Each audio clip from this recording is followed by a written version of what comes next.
Medias എല്ലാവരും തന്നെ മൂന്നാം പിണറായി സർക്കാർ വരുന്നു എന്ന് ഒരു പ്രചരണം കൊടുക്കുന്നുണ്ട്. ആ പ്രചരണം ഞങ്ങൾ തകർക്കും. കള്ള വോട്ടുകളുടെ ഒരു കേന്ദ്രം എവിടെയാണെന്ന് ചോദിച്ചാൽ ആ കേന്ദ്രം ഈ ആറ്റിങ്ങലാണ്.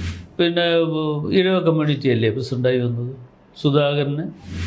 ഈഴവ കമ്മ്യൂണിറ്റിയിലുള്ള ഏക ആൾ ഞാൻ മത്സരിക്കാൻ പാടില്ല എന്ന് പോലും പറഞ്ഞ ആളുകളുണ്ട്. ഏത് സമുദായമാണെങ്കിലും ആ സമുദായം പറയുന്ന അല്ലെങ്കിൽ സമുദായ നേതൃത്വം പറയുന്നത് അനുസരിച്ച് മാത്രം വോട്ട് ചെയ്യുന്നവരല്ല കേരളത്തിലുള്ളത്. കോൺഗ്രസ് കഴിഞ്ഞാൽ മുഖ്യകക്ഷി ലീഗ് തന്നെയാണ്, സംശയമില്ല. തവണ കൂടി തോറ്റാൽ എന്ന് പറയുന്ന ഒരു ചോദ്യത്തിന് പ്രസക്തി ഇല്ല. ശശി തരൂർ ഒരു വലിയ ഉന്നത സ്ഥാനത്തിരിക്കും. ഞാനാര് BJPയുടെ വളർച്ച അത്ര മോശമായി നമ്മൾ കാണുകയല്ല.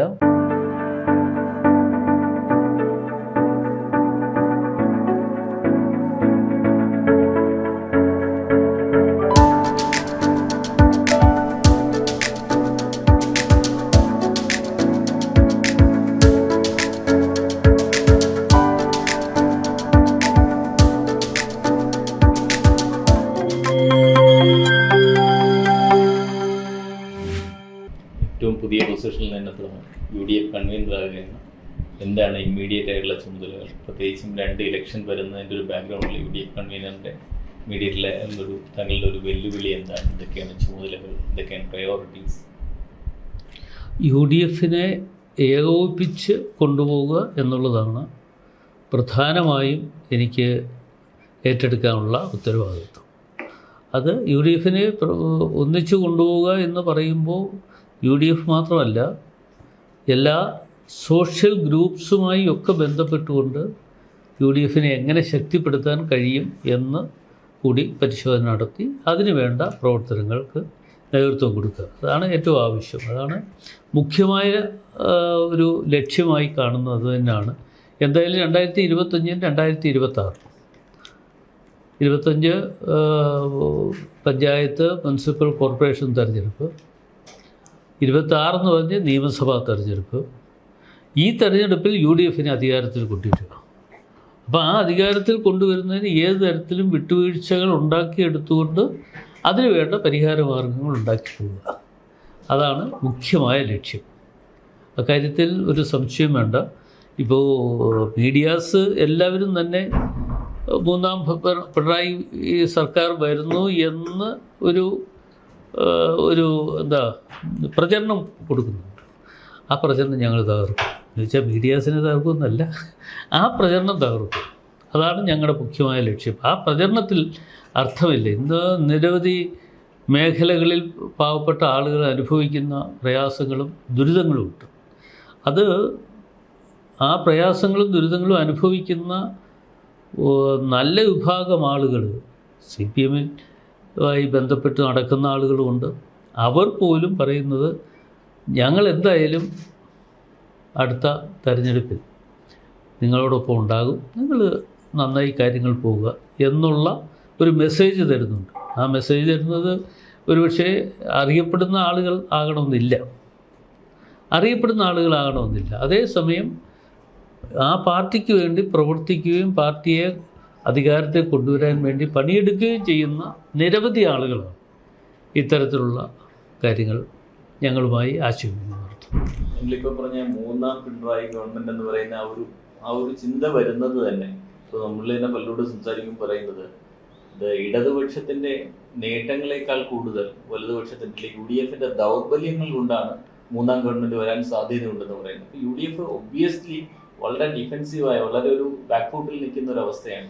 അല്ല, UDF പിന്നെ ബാക്കൗട്ട് ചെയ്ത് നിൽക്കുന്നു എന്ന് പറയുമ്പോൾ അത് അവരെ മുൻപന്തിയിൽ കൊണ്ടുവരുന്നതിന് വേണ്ടിയാണ്. ഇപ്പോൾ പുരസംഘടന KPCC പ്രസിഡന്റിനെ മാറ്റി, UDF കൺവീനറെ മാറ്റി. ഞങ്ങളുടെ ലക്ഷ്യം എന്താ? ഞങ്ങളെ ഏൽപ്പിച്ച ജോലികൾ നിറവേറ്റി മുമ്പോട്ട് വരുമ്പോൾ ഒരു സംശയം വേണ്ട, ഈ പ്രചരണത്തിൽ യാതൊരു അർത്ഥവും ഇല്ലാതാക്കും. ഇപ്പോൾ അതിന് ഒറ്റ ഉദാഹരണം ഞാൻ പറയാം. എൻ്റെ ഒരു കാര്യം പറയാം. ഞാനിപ്പോൾ 5 തവണ കോന്നി ഞാൻ മത്സരിച്ചു.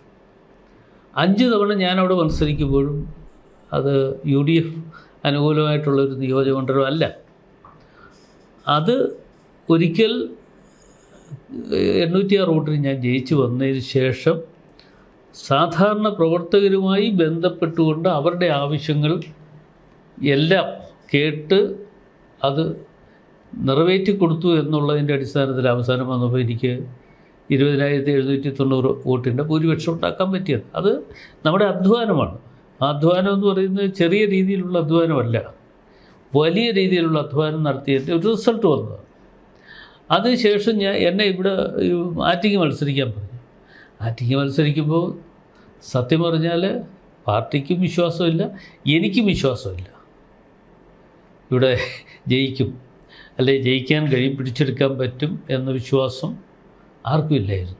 എന്ന് വെച്ചാൽ 28 വർഷമായിട്ട്, 29 വർഷമായിട്ട് CPM കൈയടക്കി വച്ചിരിക്കുന്ന ഒരു നിയോജകമണ്ഡലമാണ്. അന്ന് ഒരു പരീക്ഷണത്തിന് വേണ്ടി എന്നോട് പറഞ്ഞു മത്സരിക്കാൻ പറഞ്ഞു.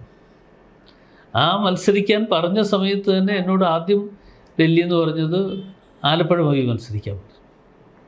ആലപ്പുഴ മത്സരിക്കാൻ പറഞ്ഞപ്പോഴും ഞാൻ എന്ന് പറഞ്ഞു, അങ്ങനെയാണെങ്കിൽ മത്സരിക്കണമെന്ന് നിർബന്ധമാണെങ്കിൽ ഞാൻ ആറ്റിങ്ങിൽ പോയി മത്സരിക്കാം എന്ന് പറഞ്ഞാണ് ഞാൻ ആറ്റിങ്ങിൽ ഇത് ഏറ്റെടുക്കുന്നത്.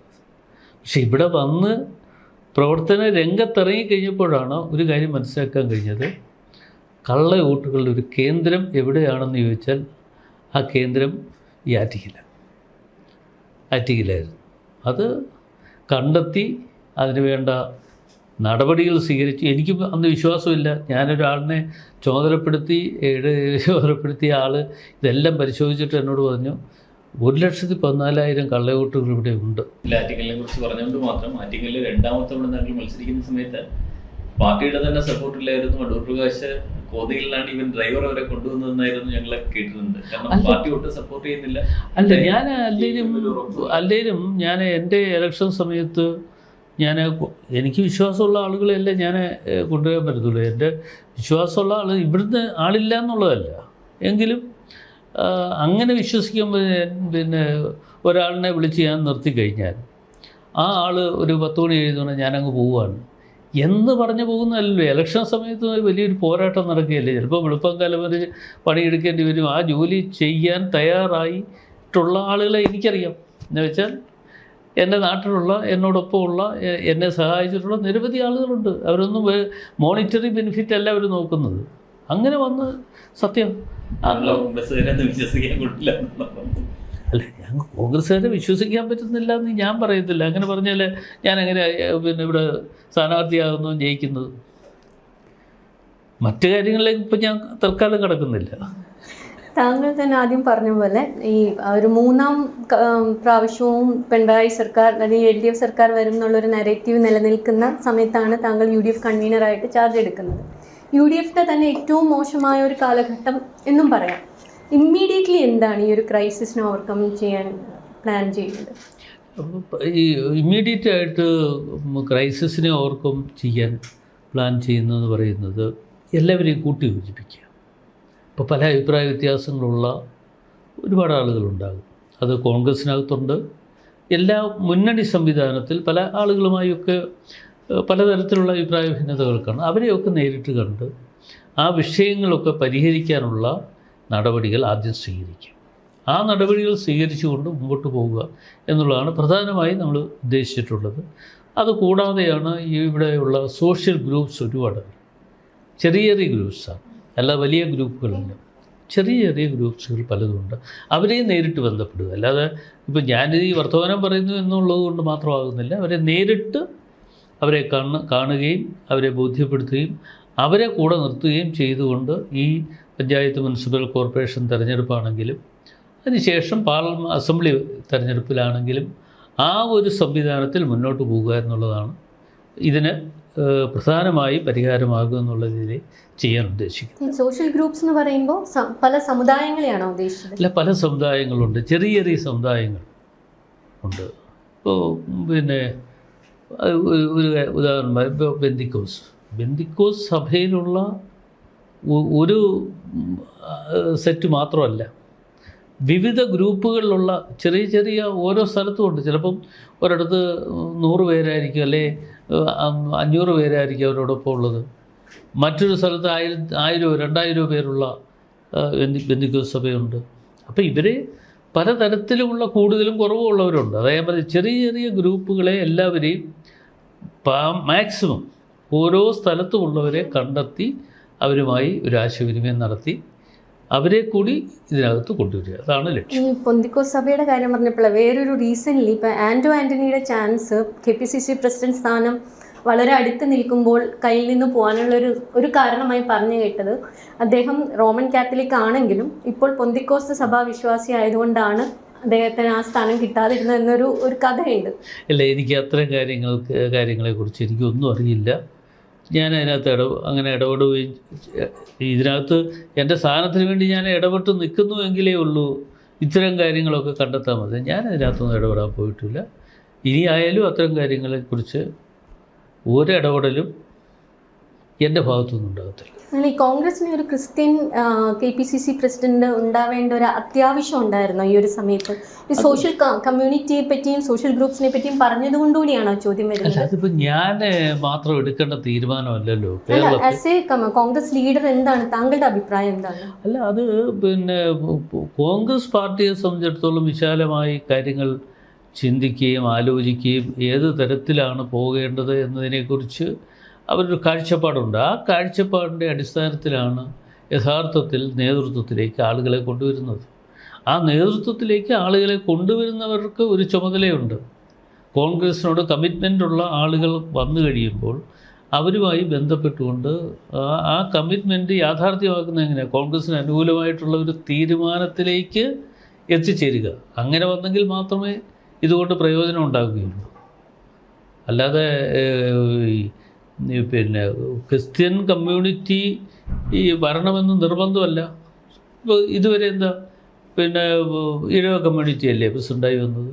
സുധാകരന്, അതിനു മുമ്പ് പിന്നെ മുല്ലപ്പള്ളി, പിന്നെ സുധീരൻ, ഇങ്ങനെ ഓരോന്നും എടുത്തു നോക്കിയാൽ അവരുടെ ഒരു പിന്നെ മുന്നേറ്റമായിരുന്നല്ലോ ആ കാലഘട്ടത്തിലുണ്ടായിരുന്നത്. അതുകൊണ്ട് അങ്ങനെ തന്നെ ഉണ്ടായാലേ പറ്റത്തുള്ളൂ എന്ന നിർബന്ധമൊന്നും കോൺഗ്രസ്സിനില്ല. ഈ സിദ്ധാർത്ഥ പറഞ്ഞത് എനിക്കൊന്ന് കുറച്ചുകൂടെ ഒരു വ്യക്തത വേണ്ടി വരുന്നതെന്ന് പറഞ്ഞാൽ KPCC ആയാലും UDFിലായാലും ഇപ്പം ഒരു നേതൃതല മാറ്റം ഉണ്ടാകാൻ അങ്ങനെ ഒരു സാഹചര്യം നിലവിലുണ്ടായിരുന്നു, അല്ലെങ്കിൽ ആ സാഹചര്യം എന്തായിരുന്നു? ആ സാഹചര്യം എന്ന് പറയുന്നത് ഇത് പാർട്ടി പ്രവർത്തനം വേണ്ട തരത്തിൽ പോകുന്നുണ്ടോ എന്നുള്ള ഒരു ചെറിയ സംശയം AICC തലത്തിലുള്ള അന്വേഷണത്തിലൂടെ അവർക്ക് കണ്ടെത്താൻ കഴിഞ്ഞിട്ടുണ്ട്. അതുകൊണ്ടാണ് അവർ റിപ്പോർട്ട് കൊടുത്തു. ആ റിപ്പോർട്ടിൻ്റെ അടിസ്ഥാനത്തിൽ ഇവിടെ ചില ചേഞ്ചസ് ഉണ്ടാകണം എന്ന ഒരു നിർദ്ദേശം പോയതിൻ്റെ അടിസ്ഥാനത്തിലാണ് ഉണ്ടായിട്ടുള്ളത്. അല്ലാതെ ഞങ്ങളാരും ഇതിനകത്ത് മുമ്പിൽ നിന്ന് മാറ്റണമെന്നോ എടുക്കണമെന്നോ ഒന്നും ഞങ്ങൾ പറഞ്ഞിട്ടില്ല. അപ്പോൾ ഇതിനകത്ത് ഈ മാറ്റം വരണം എന്നുള്ള ഒരു ഇത് വരുമ്പോൾ ഇപ്പം കോൺഗ്രസിൻ്റെയും UDFിൻ്റെയും ഉപതെരഞ്ഞെടുപ്പുകളിലെ വിജയങ്ങളിൽ ഈ പ്രതിപക്ഷ നേതാവിനുള്ള പോലെ തന്നെ പങ്ക് KPCC പ്രസിഡന്റിനും UDF കൺവീനർക്കും ഉണ്ട്. അപ്പം ഈ പ്രതിപക്ഷ നേതാവ് അവിടെ നിലനിൽക്കുകയും KPCC പ്രസിഡന്റ് മാത്രം മാറുകയും ചെയ്യുന്ന ആ സാഹചര്യമാണ് ചോദിക്കുന്നത്. അല്ല, അതൊക്കെ ഞാൻ മറുപടി അല്ലല്ല അതിന് മറുപടി പറയേണ്ട ആൾ ഞാനല്ല. അതൊക്കെ ഓൾ ഇന്ത്യ കോൺഗ്രസ് കമ്മിറ്റി എടുത്ത ഒരു തീരുമാനം, ഞങ്ങളൊക്കെ അത് ശിരസ വഹിക്കുന്നു, അത്രയേ ഉള്ളൂ. ഇല്ലില്ല, ഒന്നും പറഞ്ഞിട്ടില്ല. ഉള്ള കാര്യം പറയാനില്ല. ഒന്നും പറഞ്ഞിട്ടില്ല.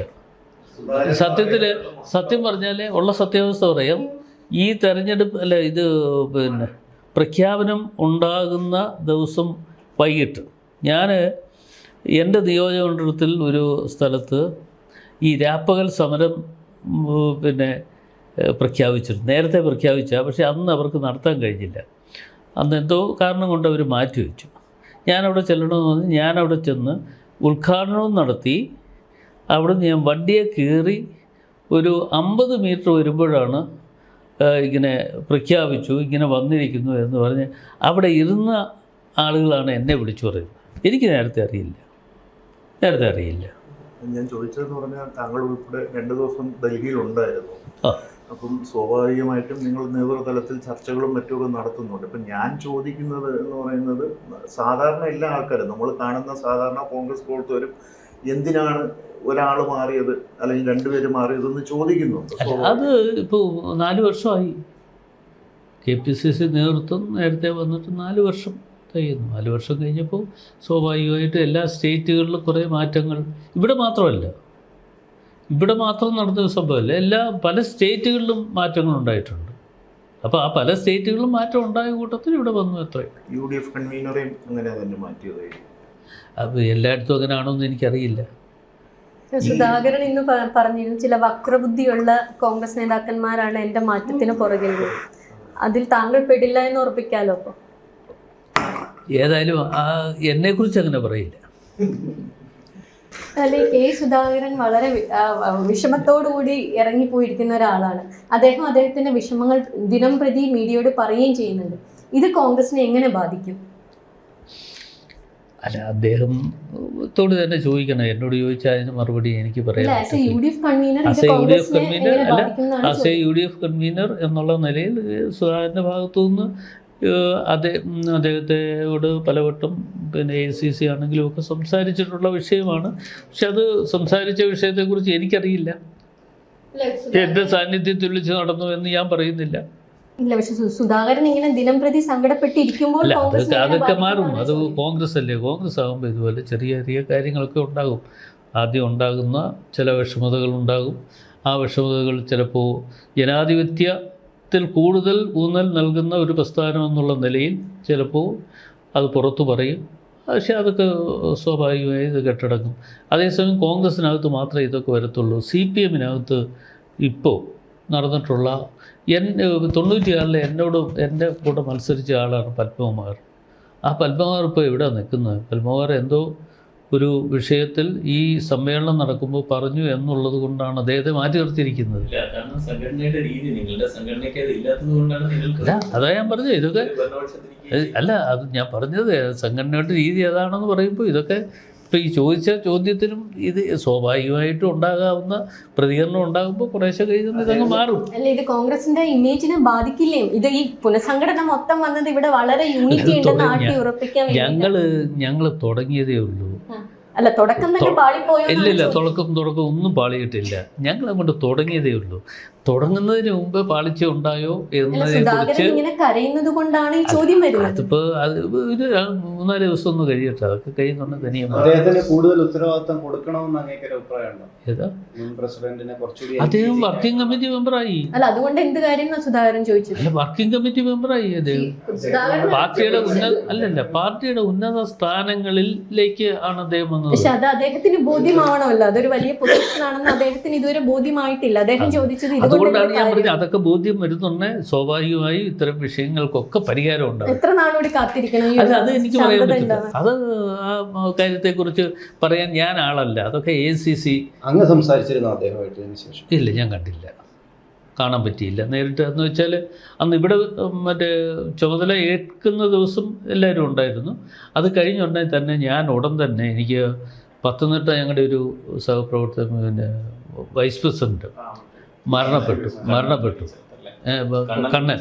കണ്ണൻ മരണപ്പെട്ടു. അപ്പോൾ ഈ ACC അറിയിച്ചിരിക്കുന്ന പിറ്റേ ദിവസം അവിടെ മീറ്റിംഗ് വെച്ചേക്കുന്നു. അപ്പോൾ അതുകൊണ്ട് ഈ ചാർജ് എടുത്ത ദിവസം തന്നെ വൈകിട്ടത്തെ ഫ്ലൈറ്റ് ഞാൻ ടിക്കറ്റ് എടുത്തുപോയി. അപ്പോൾ ഞാൻ സത്യം പറഞ്ഞാൽ അവിടെ നിന്ന് ഇറങ്ങി നേരെ പത്തനംതിട്ടയ്ക്കാണ് പോകുന്നത്. അവിടെ ആകെ ഒരു 5 മിനിറ്റ് 10 മിനിറ്റ് കൂടുതൽ അവിടെ നിന്നില്ല. അതിനുശേഷം ഇവരുമായിട്ട് ഒന്നും സംസാരിക്കാൻ കഴിഞ്ഞില്ല. അല്ല, പക്ഷെ പത്രവും വാർത്തയും കാണുന്നുണ്ടാവില്ല. UDF കൺവീനർ നിലയ്ക്ക് താങ്കളുടെ പ്രധാന മാൻഡേറ്റ് എന്താണ്? UDF-നെ അധികാരത്തിൽ കൊണ്ടുവരിക. അതെ, UDF ഇപ്പോൾ അധികാരത്തിൽ വരാതിരിക്കാനുള്ള പ്രധാന റീസൺ കോൺഗ്രസിനകത്ത് തമ്മിലടിയാണ്. നമുക്ക് രണ്ടുപേർക്കും അറിയാവുന്ന കാര്യമാണ്.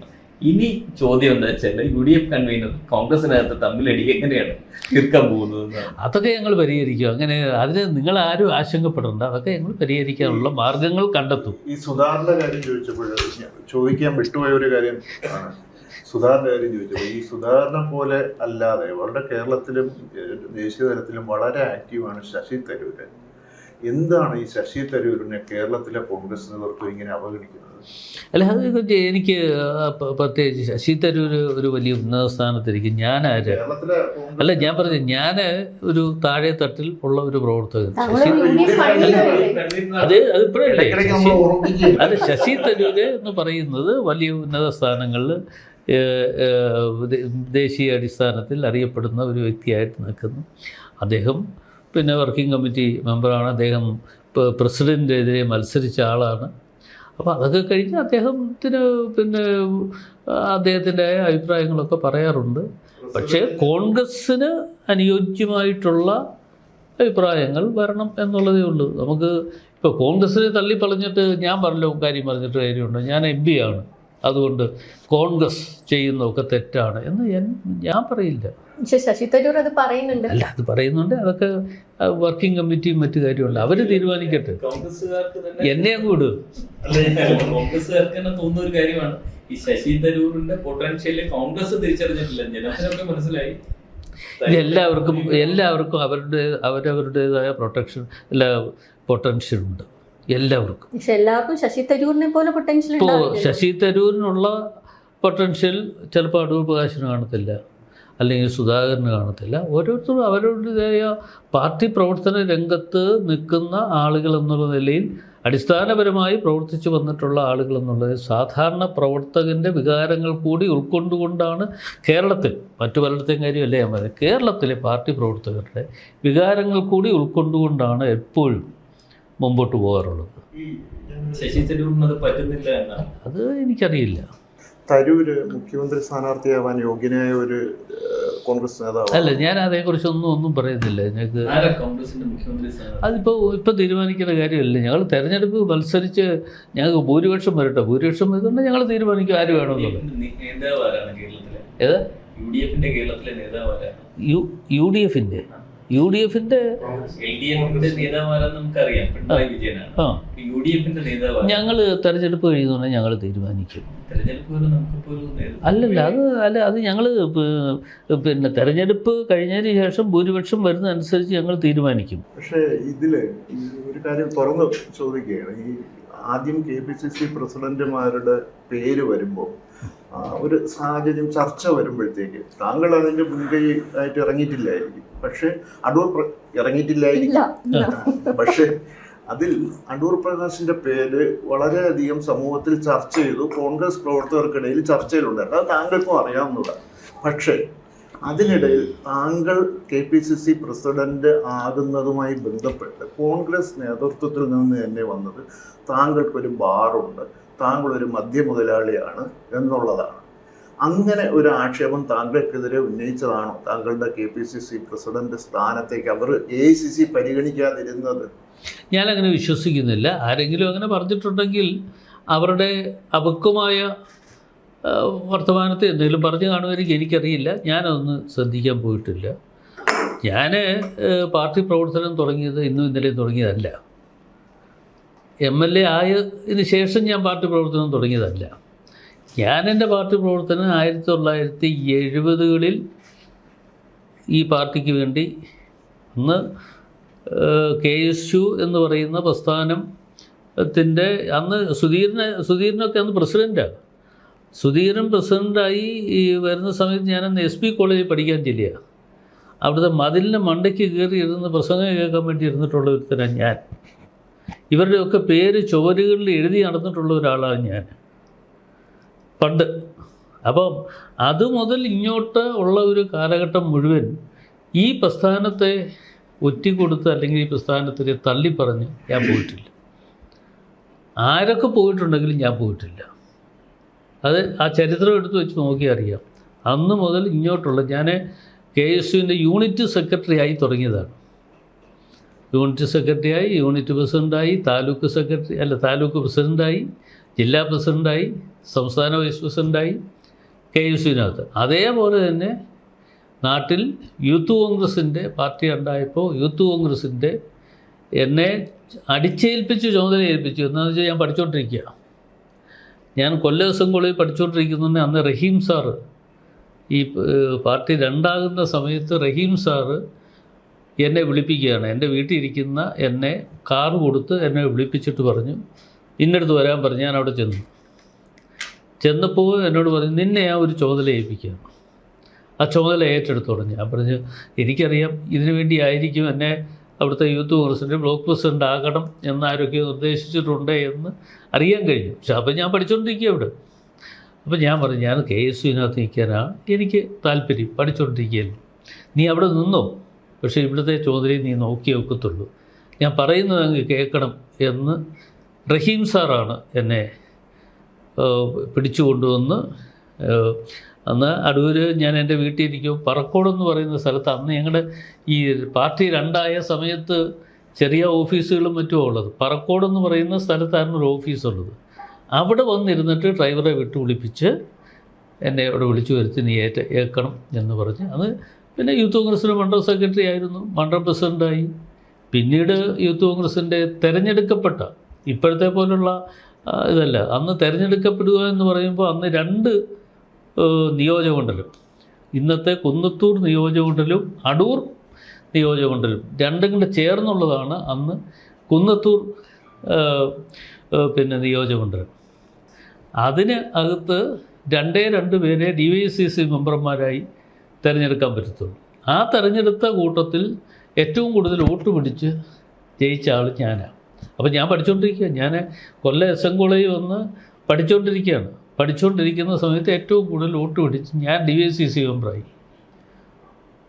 അന്ന് പിന്നെ ഇപ്പോഴും ഞാൻ ഓർക്കുന്നു, അന്ന് തെരഞ്ഞെടുപ്പ് വന്നപ്പോൾ അന്ന് ഈ സുധീരൻ തൃശ്ശൂരിൽ നടന്ന യോഗത്തിൽ വെച്ച് സുധീരൻ ഇതിൻ്റെ പ്രസിഡൻ്റാകുകയാണ്. എവിടെ? തൃശ്ശൂർ ടൗൺ ഹാളിലാണ്. ഞങ്ങളൊക്കെ ടൗൺ ഹാളിൽ പോയി വോട്ട് ചെയ്യാൻ പോയവരാണ്. പക്ഷേ വോട്ടിങ് നടന്നില്ല. ഒരു ധാരണയെത്തി അന്ന് പ്രസിഡൻ്റായതാണ്. കൊല്ലം ജില്ലാ പ്രസിഡന്റ് പ്രയാർ ഗോപാലകൃഷ്ണനായി. അപ്പം നമ്മൾ അന്ന് മുതൽ ഇതുവരെയുള്ള പാർട്ടി പ്രവർത്തനം നടത്തി വെറുതെ പിന്നെ സുഖമാനായി നടന്ന പാർട്ടി പ്രവർത്തനം നടത്തിയല്ല. പിന്നെ കൊല്ലം SM കോളേജിൽ പഠിക്കുന്ന സമയത്ത് കൊല്ലത്തെ റെസ്റ്റ് ഹൗസ് അറിയാമായിരിക്കുമല്ലോ. ആ റെസ്റ്റ് ഹൗസിൻ്റെ ഈ പടിയിൽ കിടന്ന് പേപ്പറും വിരിച്ച് കിടന്നിട്ടുണ്ട്. ഇതൊക്കെയാണെങ്കിലും ശ്രീജിത്ത് ഇത് ചോദിച്ചതിൻ്റെ ഒരു തുടർച്ചോദ്യമാണ്. ഒരു ബാർ മുതലാളിയാണെന്നുള്ളത് താങ്കളുടെ പൊളിറ്റിക്കൽ കരിയറിന് ഒരു തടസ്സമായിട്ട് എപ്പോഴും? ഒരിക്കലും ഇല്ല. ഇതിപ്പോൾ അങ്ങനെ ഞാൻ ഓരോരുത്തരെ കുറിച്ചൊന്നും പറയുന്നില്ല. ഏതായാലും ഒരു കാര്യം ഞാൻ പറയാം. ഞാൻ എൻ്റെ രാഷ്ട്രീയ ജീവിതം KSU മുതൽ തുടങ്ങിയെന്ന് അന്ന് ഞങ്ങൾക്ക് ഇതൊക്കെ ഉണ്ട്. പിന്നെ എൻ്റെ അച്ഛൻ്റെ സമയത്ത് ഉണ്ടാക്കിയ ഒരു കാര്യം ഞാനത് വിറ്റഴിച്ച് അയക്കാൻ ഞാൻ പോയിട്ടില്ല.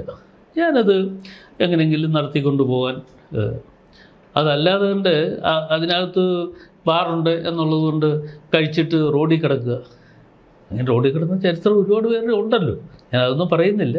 പക്ഷെ ആ ചരിത്രമൊന്നും എന്നെ സംബന്ധിച്ചിടത്തോളം ഇല്ല. ഞങ്ങളാരും റോഡിൽ കിടന്നിട്ടുമില്ല. പക്ഷെ കേരളത്തിൻ്റെ ഒരു പൊതു സൈക്കിൾ ഈ മദ്യം കുടിക്കുക അല്ലെങ്കിൽ ബാർ നടത്തുക എന്നൊക്കെ പറയുന്നത് വളരെ എന്തോ വലിയ തെറ്റായിട്ടൊരു ധാരണയുണ്ട്. ഇപ്പോൾ ഈ ധാരണയൊക്കെ പറയുന്ന ആളുകൾക്ക് എന്തുകൊണ്ട് ഇവിടെ ഇപ്പോൾ പിന്നെ ബാർ ലൈസൻസ് എത്രയോ എണ്ണം കൊടുത്തിട്ടുണ്ട്. നേരത്തെ മദ്യത്തിനെതിരെയൊക്കെ ഒരുപാട് ആളുകൾ പിന്നെ വലിയ പ്രഖ്യാപനവും സമരവും ഒക്കെ നടത്താനും ഒക്കെ എല്ലാത്തിനും മുമ്പിലുണ്ടായിരുന്നു. ഇപ്പം എന്താ വേണ്ടാത്തത്? ഇപ്പം ഉണ്ടായിരിക്കുന്നത് ബ്രൂവറി വിഷയത്തിലപ്പം UDFൻ്റെ നിലപാട് ശരിയായ നിലപാടാണ്? ഇല്ല, അത് പിന്നെ UDFുമായിട്ടൊക്കെ ബന്ധപ്പെട്ട് പൊതുവേ ഉള്ള കാര്യമാണ്. അതിപ്പോൾ അക്കാര്യത്തിൽ ഞാൻ ഇപ്പോൾ മറുപടി പറയുന്നില്ല. ഞാൻ ഈ ചോദിച്ച ചോദ്യത്തിന് ഉള്ള മറുപടി ഞാൻ പറയുന്നു. ഞാൻ പറഞ്ഞത് അല്ല, ഞാൻ ചോദിച്ച ബാർ ഒരു വ്യവസായമാണ്, അനേകം പേർക്ക് തൊഴിൽ കൊടുക്കുന്ന ഒരു സംഗതിയാണ്. അപ്പം ഇവിടുത്തെ പല പാർട്ടികൾക്കും ഈ മദ്യത്തിനോടൊക്കെ കുറച്ചൊരു കപട നിലപാടല്ലേ? അല്ല, അങ്ങനെ പറയുന്ന ആളുകൾക്ക്, ആ കാപട്യം കാണിക്കുന്ന ആളുകൾ പിന്നെ അങ്ങ് പറഞ്ഞ ഒരു കാര്യം ശരിയാ. കാപട്യം കാണിക്കുന്ന ആളുകൾ അർദ്ധരാത്രി വരുന്നുണ്ട് ഇത് കഴിക്കും. ഇതിനോട് തുടർന്നൊരു ചോദ്യം. ഇൻട്രസ്റ്റിംഗ് ആണ്, എനിക്ക് വരാം. താങ്കൾ പറഞ്ഞപ്പോൾ മറുപടി ഞാൻ നോക്കിക്കൊണ്ടിരിക്കുകയാണ്. ചുരുക്കത്തിൽ ഇപ്പൊ ശ്രീജിത്ത് നേരത്തെ ചോദിച്ചതിന്റെ മറുപടി വളരെ ഇലാബറേറ്റ് ആണ്. കാരണം താങ്കൾ തിരഞ്ഞെടുക്കപ്പെട്ട യൂത്ത് കോൺഗ്രസ് ലീഡർഷിപ്പിലേക്ക് വന്ന് വളരെ പാരമ്പര്യമുള്ള ഒരാളാണ്. ചുരുക്കത്തിൽ KPC പ്രസിഡന്റാകാൻ എനിക്കൊരു അയോഗ്യത ഇല്ല എന്നാണ് താങ്കൾ കരുതുന്നത്? അല്ല, അതേക്കുറിച്ച് പാർട്ടിയാണ് തീരുമാനിക്കേണ്ടത്. പാർട്ടി ഒരു ഡിസിഷനിലേക്ക് വരുന്നുണ്ടെങ്കിൽ ഞാനത് ഒരു പാർട്ടി പ്രവർത്തകർ എന്നുള്ള നിലയിൽ പൂർണ്ണമായും ഞാൻ അംഗീകരിച്ചുകൊണ്ട് പോകുന്ന ഒരാളാണ്. അതല്ലാതെ എനിക്ക് ഇന്നത് വന്നേലേ ഞാൻ ഈ പാർട്ടിക്കകത്ത് പ്രവർത്തിക്കൂ എന്നുള്ള ഒരു ധാരണ എന്നെ സംബന്ധിച്ചിടത്തോളം ഇതുവരെ ഉണ്ടായിട്ടില്ല. എൻ്റെ ചോദ്യം, അടൂർ പ്രകാശിന് KPCC പ്രസിഡന്റാകാൻ അയോഗ്യത ഇല്ല എന്ന് അടൂർ പ്രകാശ് വിശ്വസിക്കുന്നുണ്ടോ? അത് ഞാനല്ലല്ലോ പറയേണ്ടത്. അല്ല, ഞാൻ പറഞ്ഞത് ഞാൻ വിശ്വസിക്കുന്നുണ്ടോ എന്ന് ചോദിച്ചാൽ എന്നെ പാർട്ടി ഏത് ചുമതല ഏൽപ്പിച്ചാലും ഞാൻ ആ ചുമതലകൾ നിറവേറ്റിക്കൊണ്ട് പോവുക, അത് ഭംഗിയായി കൊണ്ടുപോവുക എന്നുള്ളതാണ് എന്നെ സംബന്ധിച്ചിടത്തോളം എൻ്റെ ഏറ്റവും മുഖ്യമായിട്ടുള്ള ലക്ഷ്യം. ഈ ഇതിൽ നേരത്തെ എല്ലാവരും ചോദിച്ചില്ലേ എന്ന് പറഞ്ഞാൽ താങ്കളുടെ പേര് എനിക്കത് അറിയാം നേരിട്ട്, താങ്കളുടെ പേര് വളരെ സജീവ ചർച്ചയിലായിരുന്നു. പക്ഷേ ആ സമയത്ത് താങ്കൾക്കെതിരെ ഹൈക്കമാൻഡിലേക്ക് കത്തയക്കുന്നു, ഇന്നയാൾ ഇത് ഒരു ബാർ മുതലാളിയാണ്, അത് താങ്കൾക്കും അറിയാം. പക്ഷേ ഇതേ താങ്കൾക്കുള്ള അയോഗ്യത KPCC പ്രസിഡന്റ് ആവുന്നതിൽ മാത്രമായിരുന്നു. UDF കൺവീനർ ആകുന്നതിൽ ഇതൊരു അയോഗ്യതയല്ല. അതെന്താ അയോഗ്യത അല്ലാത്തത്? അതാണ് ചോദിക്കുന്നത്. അത് എന്നോട് ചോദിച്ചിട്ട് കാര്യമില്ലല്ലോ. ഈ ചോദ്യം ചോദിക്കേണ്ടത് അങ്ങനെ കത്തെഴുതി എന്ന് നിങ്ങൾ വിശ്വസിക്കുന്ന ആളിനോട് പോയി ചോദിക്കണം. അല്ല, അപ്പം അത് ആ KPCC പ്രസിഡന്റ് ആകരുത്, അടൂർ പ്രകാശ് ആകരുത് എന്നുള്ള ഒരു താല്പര്യം ഒരു വിഭാഗത്തിനോ ആർക്കോ ഉണ്ടായിരുന്നില്ലേ? അല്ല, അത് എനിക്കറിയില്ല, അറിയില്ല. താങ്കളുടെ എതിർ ക്യാമ്പിലുള്ളവർ പ്രചരിപ്പിച്ച ഒരു മീമെന്ന് വെച്ചാൽ ഒരു മദ്യവിരുദ്ധ സമിതി സമരം നടക്കുന്നു സെക്രട്ടേറിയറ്റിന് മുന്നിൽ, അതിൽ താങ്കൾ ഇരിക്കുന്നു. എവിടെ ഇരിക്കുന്നു? പോസ്റ്റർ ആ സമയത്ത് ട്രോളായിട്ട് ഇരുത്തിയത്. അത് പരിഹസിച്ചുകൊണ്ട് ആർക്കൊക്കെ എന്തൊക്കെ ട്രോൾ ഇടാം. ഞാനങ്ങനെ ഒരു സമരത്തിന് ഞാനങ്ങനെ പോയി അവിടെ ഇരിക്കാൻ ഞാൻ പോയിട്ടില്ല. എനിക്കറിയില്ല. അതിന് വിരുദ്ധ നയം കോൺഗ്രസിന്റെ ഒരു നിലപാടും താങ്കളുടെ നിലപാടും ഒന്ന് തന്നെയാണോ? ഏത് മദ്യവർജനം എന്നുള്ളൊരു നിലപാട്? അല്ല, അത് കോൺഗ്രസ് എടുക്കുന്ന ഒരു തീരുമാനം, അത്രേ ഉള്ളൂ. അല്ലാതെ വ്യക്തിപരമായി ഒരാൾ ഞാൻ ഇന്നതാണ്, ഞാൻ ഇന്നതിന് വേണ്ടി ഇന്നത് സ്വീകരിക്കാൻ പോകുന്നു എന്ന് പറഞ്ഞാൽ അത് സ്വീകരിക്കാൻ എന്നെ കിട്ടത്തില്ല. ഞാൻ ചോദിക്കാൻ കാരണം അത് തന്നെ ഞാൻ പറഞ്ഞ മറുപടി കേട്ട് കാണുമല്ലോ. മനസ്സിലായ ഒരു കാപട്യമുണ്ട് കേരള സമൂഹത്തിന്. ഇപ്പൊ നമ്മൾ ബാർ നടത്തുന്നവരെ നമ്പർ നോക്കി ഏറ്റവും കൂടുതൽ ക്രിസ്ത്യൻസ് ആയിരിക്കും, പക്ഷെ മദ്യത്തിനെതിരെ ഏറ്റവും രംഗത്ത് വരുന്നത് പള്ളി വികാരികളായിരിക്കും. അങ്ങനെ ഒരു ഇരട്ടത്താപ്പ് നമ്മുടെ സമൂഹത്തിലുണ്ട്. അപ്പൊ അതുകൊണ്ടാണ് ആ ചോദ്യം വരുന്നത്. ഈ ഒരു ഇരട്ടത്താപ്പുള്ള സമൂഹത്തിൽ ഈ ഒരു ഇമേജ് പ്രശ്നമായിട്ടുണ്ടാകും. ഏതായാലും ഒരു പള്ളി വികാരി എന്നെ ഒന്നും ആക്കരുതെന്ന് പറഞ്ഞാൽ ആരും പറഞ്ഞിട്ടില്ല. ഒരു പള്ളി വികാരി പറഞ്ഞിട്ടില്ല.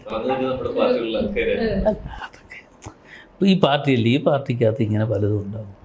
ഈ കോൺഗ്രസിന്റെ മദ്യത്തോടുള്ള നിലപാട് അതൊക്കെ ഈ മാറുന്ന കാലഘട്ടത്തിന് യോജിച്ചതാണ്. ഇപ്പോൾ ഈ ബ്രൂവറി വിഷയം തന്നെ വന്നു. 650 പേർക്ക് നേരിട്ട് തൊഴിൽ കൊടുക്കുന്നു, 2000 പേർക്ക് പരോക്ഷമായിട്ട് തൊഴിൽ കൊടുക്കുന്നു. ഇവിടെ ഉള്ള 10 ഡിസ്റ്റിലറി തുടങ്ങിയത്, അതിൽ 8 എണ്ണം തുടങ്ങിയത് കോൺഗ്രസിന്റെ കാലത്താണ്. 2 ബ്രൂവറി തുടങ്ങിയത് കോൺഗ്രസ് സർക്കാരാണ്. പിന്നെ എന്താണ് ഈ പ്രതിപക്ഷത്തിരിക്കുമ്പോൾ മാത്രം ഇതൊരു വലിയ പ്രശ്നമായിട്ട് വരിക? ഇനി ഭരണപക്ഷത്ത് വന്നാൽ ഇപ്പോൾ ഡ്രൈ ഡേ പോലുള്ള സങ്കല്പങ്ങൾ കൊണ്ടുവരിക, ഇതൊക്കെ ഒരു വ്യവസായത്തിനെതിരല്ലേ ഇതൊക്കെ ശരിക്കും? ഇപ്പോൾ എല്ലാം മാറ്റിയില്ലേ? അല്ല, ഡ്രൈ ഡേ 1-ാം തീയതി ഒക്കെ കൊണ്ടുവന്നത് ഇപ്പോൾ തൊഴിലാളികൾക്ക് ഒരു തൊഴിൽ നിഷേധം കൂടെ സംഭവിക്കുന്ന ഒരു കാര്യമല്ല. അപ്പോൾ ഇതൊക്കെ ഈ കാലഘട്ടത്തിന് യോജിച്ചതാണോ എനിക്ക് തോന്നുന്നുണ്ടോ? അല്ല, പല കാര്യങ്ങളും കാലഘട്ടത്തിന് യോജിക്കാത്ത പല കാര്യങ്ങളും വന്നാൽ അക്കാര്യത്തെക്കുറിച്ച് കൂട്ടായി ആലോചിച്ചുകൊണ്ട് മറുപടി പറയാൻ പറ്റത്തുള്ളൂ. ഒറ്റയ്ക്ക് മറുപടി പറയാൻ പറ്റില്ല. ഈ ബ്രൂവറി വിഷയത്തിലൊക്കെ കൂട്ടായി അങ്ങനെ ഒരു ആലോചന നടത്തിയിട്ടാണോ? ഇല്ല, അതിപ്പോൾ നടത്തിയിട്ടില്ല. ഇപ്പം ഞങ്ങളിപ്പോൾ വന്നതല്ലേ ഉള്ളൂ, വന്ന് കയറി അങ്ങോട്ട് ഇരുന്നേ ഉള്ളൂ. എന്നാലൊരു മദ്യ വ്യവസായത്തിൽ നിന്ന് വരുന്ന ആളെന്ന നിലയിൽ ഈ ഡ്രൈ ഡേയെ പറ്റി എന്താ അഭിപ്രായം? മദ്യ വ്യവസായത്തിൽ നിന്ന് വരുന്ന ഒരാളെന്നുള്ള ഇന്നിപ്പോൾ ഞാനല്ല ഇതൊന്നും നടത്തുന്നത്. ഒരു കാര്യം ഞാൻ പറയാം, വ്യവസായം അറിയാമെന്ന് പറഞ്ഞാൽ അറിയുമെന്ന് ചോദിച്ചാൽ എനിക്കറിയാം. അതുകൊണ്ടാണോ ചോദ്യം? ഡ്രൈ ഡേയെ പറ്റി എന്താണ് താങ്കളുടെ വ്യക്തിപരമായ അഭിപ്രായം? ഡ്രൈ ഡേ എന്തും ആയിക്കോട്ടെ, ഈ മദ്യ വ്യവസായത്തിൽ ആദ്യം എടുത്ത ചില തീരുമാനങ്ങൾ തെറ്റാണ് എന്ന് അന്നും ഉണ്ടായിരുന്നു, എൻ്റെ അഭിപ്രായം ഉണ്ടായിരുന്നു. അഭിപ്രായങ്ങൾ ഞാനും പറയാനുള്ളത് പറഞ്ഞു. അത് പിന്നെ അന്ന് ഇത് ഇത്രയും കുഴപ്പമുണ്ടാക്കിയതാരാ? അന്നത്തെ പ്രസിഡന്റ്. ഞാൻ പേരൊന്നും പറയുന്നില്ല. അത് വരട്ടൊന്നും ഇനി സമയം കിടക്കില്ലേ പാലക്കാട്? അല്ല, അത് കോൺഗ്രസിൻ്റെ നിലപാട് ഇപ്പം പറയാൻ പറ്റില്ല. കോൺഗ്രസിൻ്റെ നിലപാട് ഞങ്ങളെല്ലാം കൂടി ആലോചിച്ചുകൊണ്ട് KPCC പ്രസിഡന്റ്, പ്രതിപക്ഷ നേതാവ്, മുതിർന്ന നേതാക്കന്മാർ ഇവരുമായിട്ടൊക്കെ ആലോചിച്ചതിന് ശേഷം മാത്രമേ അതിനൊരു മറുപടി പറയാൻ പറ്റുള്ളൂ. അതുകൊണ്ടാണ് ഞാൻ ആദ്യം മുതലേ ഈ ചോദിച്ച ചോദ്യങ്ങൾ തള്ളി വിട്ടുകൊണ്ടിരിക്കുന്നത്. ഇപ്പോഴത്തെ നിലപാട് അതിനെ എതിർക്കുന്നു എന്നുള്ളതാണല്ലോ. അപ്പൊ അതിലൊരു മാറ്റം വരുമോ? അല്ല, അതല്ലേ ഞാൻ പറഞ്ഞത്. എന്തുകൊണ്ടാണ് എതിർക്കുന്നത് അതൊന്ന് പറയാം. അല്ല, എന്തുകൊണ്ട് എതിർക്കുന്നു എന്ന് ചോദിച്ചാൽ ഞങ്ങൾ എല്ലാം കൂടി ഒന്ന് കൂട്ടായി ഇതിനൊന്ന് ആലോചിക്കട്ടെ. ഉണ്ടായിരുന്ന കോൺഗ്രസ് ആണല്ലോ ഇതിനെ എതിർക്കുന്നത്. താങ്കൾ അതിന്റെ ഭാഗമായിരുന്നു ഞാൻ ഇത്രയും പറഞ്ഞ നാളും. എന്താണെന്ന് വെച്ചാൽ ഇപ്പോഴുള്ള KPCC പ്രസിഡന്റ്, പിന്നെ പ്രതിപക്ഷ നേതാവ്, അതേപോലെ തന്നെ ഞങ്ങളെല്ലാം കൂടെ കൂട്ടായി ഇരുന്ന് ആലോചിച്ച് ഇതിനെന്താണ് തീരുമാനം എടുക്കേണ്ടതെന്നും പ്രഖ്യാപിക്കേണ്ടതെന്നും ഇതിനെക്കുറിച്ചും ഒരു ചർച്ച വരാതെ എനിക്ക് മറുപടി പറയാൻ പറ്റില്ല. അല്ല, ഇത് ഓൾറെഡി എടുത്ത തീരുമാനമാണ്. കോൺഗ്രസ് എന്തുകൊണ്ടാണ് പാലക്കാട്ടെ ബ്രൂവറിയെ എതിർക്കുന്നതെന്നാണ് ചോദ്യം. ആ രംഗത്തെ അടുത്തറിയുന്ന ആളെന്നുള്ള നിലയിൽ ഇല്ല, എനിക്കങ്ങനെ അടുത്തറിയാൻ പണ്ടൊക്കെ അറിയാമായിരുന്നു. പണ്ടത്തെ കാര്യങ്ങളൊക്കെ ചോദിച്ചു. ഇപ്പോ അല്ല, ഞാൻ എൻ്റെ അടുത്ത് പല ഇപ്പോഴത്തെ പല ആളുകളും, ഞാൻ പേര് പറയാം, നികേഷിനെ അറിയാമല്ലോ നന്നായിട്ട്. അന്ന് അയാൾ എന്താ ഇന്ത്യ വിഷനിലാണെന്നാണ് എനിക്ക് തോന്നുന്നത്. എൻ്റെ ഒരു ഓർമ്മ ആ കാലഘട്ടത്തിൽ 96 ഞാൻ മത്സരിക്കുന്ന സമയത്ത് ഞാൻ ജീപ്പിൽ പ്രചരണത്തിന് പോയിക്കൊണ്ടിരിക്കുക. ജീപ്പിൽ ചാടി കയറിയിട്ട് എന്നോട് ചോദിച്ചു, താങ്കളൊരു മദ്യ വ്യവസായിയല്ലേ? ഞാൻ പറഞ്ഞു, ആണ്. ഞാൻ എനിക്ക് തൻ്റെ ഇടം കൊണ്ട് പറയാൻ ഞാൻ ആണ്. അല്ല, പാലക്കാട്ടെ ബ്രൂവറിയെ കുറിച്ചല്ല ഞാൻ പാലക്കാട്ടെ ബ്രൂവറിയെ കുറിച്ച് പിന്നീട് ഞാൻ അഭിപ്രായം പറയാം. പറയാൻ സമയമുണ്ടല്ലോ. ഇനി നിങ്ങൾ ഒന്നുകൂടെ വിളിക്കണ്ടേ? അല്ല, ചുമ്മാ എന്നെ എല്ലാം കൂടെ ചോദിച്ച് പറഞ്ഞ് ഇനി നാളെ ഇങ്ങോട്ട് വരരുതെന്ന് പറയാൻ വേണ്ടി. അല്ല, വ്യക്തിപരമായിട്ടുള്ള അഭിപ്രായം ഒന്നും ഇപ്പോൾ പറയില്ല. എന്നിട്ട് ആ നികേഷിനടുത്ത് ഞാൻ മറുപടി എന്ന് പറഞ്ഞാണ്. നികേഷിനടുത്ത് മറുപടി വന്ന് അയാൾ ഓർക്കുന്നുണ്ടെങ്കിൽ ഞാൻ ഇടയ്ക്കൊന്ന് കണ്ടിട്ട് ഞാൻ പറഞ്ഞു. പണ്ട് എന്നോട് ചോദിച്ച ചോദ്യമൊക്കെ എനിക്ക് ഇപ്പോഴും ഓർമ്മയുണ്ട്, ഞാൻ പറഞ്ഞിട്ടില്ല എന്ന് ഞാൻ പാലക്കാട്ട് വെച്ച് കണ്ടപ്പോഴും പറഞ്ഞു. താങ്കൾക്ക് അഭിമാനമാണ് അല്ലല്ല, താങ്കൾക്ക് അഭിമാനം ഒരു വ്യവസായം നടത്തുന്ന അഭിമാനമായിട്ടാണ് ഞാൻ കാണുന്നത്. ഞാൻ ആരോടും 10 പൈസ ചോദിച്ച് കൈനീട്ടി എനിക്ക് രാഷ്ട്രീയ പ്രവർത്തനം നടത്തണം, അതുകൊണ്ട് നിങ്ങൾ എന്നെ സഹായിക്കണമെന്ന് പറഞ്ഞ് ഞാൻ അങ്ങനെ നിന്നിട്ടില്ല. അതിന് ഒരു അവസരം വരാതിരിക്കുക. പിന്നെ രാഷ്ട്രീയ പ്രവർത്തനം എന്ന് പറയുമ്പോൾ ഇന്ന് കൂടുതൽ ചിലവുള്ളതായി മാറിയിരിക്കുന്നു. പണ്ടത്തെ പോലെ അല്ല. ആ ചിലവുള്ളതാകുമ്പോൾ ചിലപ്പോൾ ആരിലുമൊക്കെ സഹായിക്കാൻ വന്നാൽ ആ സഹായങ്ങൾ ഏറ്റുവാങ്ങേണ്ടി വരും. അതൊക്കെ വരും. താങ്കൾ അന്ന് പറഞ്ഞ അതേ ആർജവത്തോടു കൂടി ഇന്നും പറയുന്നു താങ്കൾ. ഞാനൊരു ബാർ നടത്തുന്ന ആളാണെന്ന് പറയുന്നതിൽ താങ്കൾക്ക് ഒരു പ്രശ്നവും ഇല്ല എന്ന് തന്നെയാണല്ലോ? എനിക്ക് ഒരു പ്രശ്നമില്ല. എന്ത് പ്രശ്നം? നിങ്ങളെല്ലാം പറഞ്ഞ പ്രശ്നം ഉണ്ടാക്കാൻ. ഈ കോൺഗ്രസിന്റെ തുടർച്ചയായ ഉള്ളൊരു അവഗണനയായിരിക്കുമോ ഈഴവ കമ്മ്യൂണിറ്റിയെ CPM-ലേക്ക് കൂടുതൽ അടുപ്പിച്ചുകൊണ്ടിരിക്കുന്നത്? അത് അങ്ങനെ പറയാൻ പറ്റില്ല. കാലാകാലങ്ങളിലുള്ള അവഗണന വരുമ്പോൾ സ്വാഭാവികമായും ഉണ്ടാകുന്ന ഒരു മാറ്റം ഉണ്ടാകും. SNDP ജനറൽ സെക്രട്ടറി പറഞ്ഞിരുന്നു, ഈ UDF കൺവീനർ സ്ഥാനം ഒരു വലിയ സംഗതിയല്ല. ഞാനും പറഞ്ഞിട്ടില്ല വലിയ ആളാണെന്ന്. ഞാൻ നിങ്ങളുടെ അടുത്തും പറഞ്ഞിട്ടില്ല. ഞാനൊരു അവകാശപ്പെടാൻ സമുദായത്തിനൊരു പ്രാതിനിധ്യം എന്ന നിലയിൽ അത് കാണാനൊക്കില്ല എന്ന് അദ്ദേഹം പറഞ്ഞിരുന്നു. അല്ല, അദ്ദേഹത്തിൻ്റെ അഭിപ്രായം അദ്ദേഹം പറഞ്ഞു. ഞാനിപ്പോൾ പറയുന്നുണ്ട്, ഞാൻ പാർട്ടിയുടെ അഭിപ്രായം എന്നുള്ള നിലയിൽ ഞാൻ പറയുന്നു. അദ്ദേഹം SNDPയുടെ നേതാവാണ്, ഈഴവ കമ്മ്യൂണിറ്റിയുടെ ഒരു സ്ട്രോങ് റെപ്രസെൻറ്റേറ്റീവ് ആണ്. ഞാൻ ആ ഈഴവ കമ്മ്യൂണിറ്റിയുടെ റെപ്രസെൻറ്റേറ്റീവ് തന്നെ. എന്ന് വെച്ചാൽ എൻ്റെ അച്ഛൻ SNDP യോഗത്തിൻ്റെ വൈസ് പ്രസിഡൻ്റായിരുന്നു.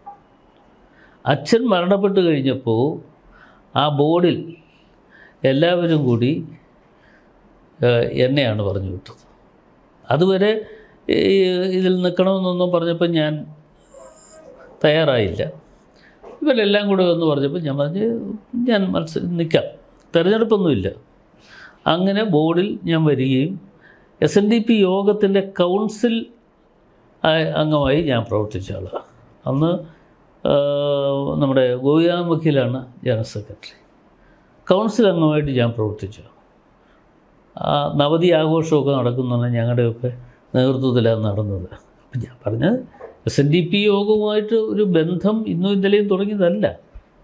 അതുകൊണ്ട് ഞാൻ കോൺഗ്രസ്സുകാരനാണ്, അതുകൊണ്ട് SNDP യോഗവുമായിട്ട് ഒരു ബന്ധവും ഇല്ല എന്ന് പറയാൻ ഞാനില്ല. അത് ബന്ധമുള്ളത് തന്നെ. പക്ഷെ വെള്ളാപ്പള്ളി പറഞ്ഞത് ഒരു സത്യമല്ലേ?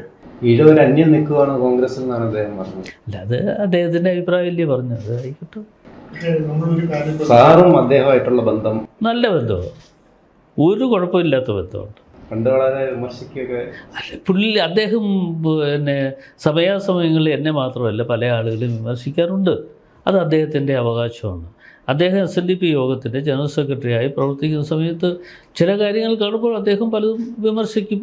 അതിപ്പോൾ എന്നെ ഉദ്ദേശിച്ചാണ് എന്ന് എനിക്ക് ഒരിക്കലും തോന്നിയിട്ടില്ല. ഞാൻ അതിനുശേഷവും പലവട്ടം ഇന്നും ഇന്നലെയൊന്നുമല്ല പല പ്രാവശ്യം ഞാൻ അദ്ദേഹത്തെ കാണാറുണ്ട്, അദ്ദേഹമായിട്ട് സംസാരിക്കാറുണ്ട്. ഇപ്പോഴും ഞാൻ പോയി കണ്ടു, ഒരു 3/4 മണിക്കൂറോളം ഞങ്ങൾ തമ്മിൽ സംസാരിച്ചു. അദ്ദേഹം ആശങ്കകൾ പങ്കുവച്ചോ? ഇല്ല, ആശങ്കകൾ ഇത്തരത്തിലുള്ള ആശങ്കകളൊന്നും പിന്നെ തന്നെ ഏൽപ്പിച്ച കാര്യം താൻ ചെയ്യുക, ഞാൻ എൻ്റെ ജോലി ചെയ്യുമെന്ന് പറഞ്ഞു. പക്ഷെ അദ്ദേഹത്തിന് കൂടുതൽ അടുപ്പം ഈ സർക്കാരുമായിട്ട് ഇല്ലേ? അതിപ്പോൾ ഞാനെങ്ങനെ അത് പറയുന്നത്? അങ്ങേക്കത് ഫീൽ ചെയ്തിട്ടില്ലേ അദ്ദേഹത്തിൻ്റെ? ഇല്ല, അങ്ങനെ ഞാൻ അല്ല, പ്രസ്താവനകൾ വായിക്കുന്നുണ്ട് അങ്ങനെ തോന്നുമെങ്കിലും അത്തരത്തിൽ അദ്ദേഹം ഈ സർക്കാരുമായിട്ട് അടുപ്പം കാണിക്കുന്നു എന്ന് എനിക്ക് പറയാൻ പറ്റത്തില്ല. ഈ KPCC പുനഃസംഘടനയിൽ കെ സുധാകരനെ മാറ്റിയിട്ട് അതിന് പകരം ഒരു ഈഴവ റെപ്രസെൻറ്റേറ്റീവായിട്ടാണ് താങ്കളെ അവിടെ ഇരുത്തിയിരിക്കുന്നത്. താങ്കളുടെ ഈ ഒരു ടോക്കൺ അപ്പോയിൻമെൻറ്റിലൂടെ ഈഴവ കമ്മ്യൂണിറ്റി അട്രാക്റ്റ് ചെയ്യാൻ പറ്റുമെന്ന് വിശ്വാസമുണ്ടോ? എന്നെ കൊണ്ട് ചെയ്യാവുന്ന പരമാവധി ജോലികൾ ഈ പാർട്ടിക്ക് വേണ്ടി നിറവേറ്റുക.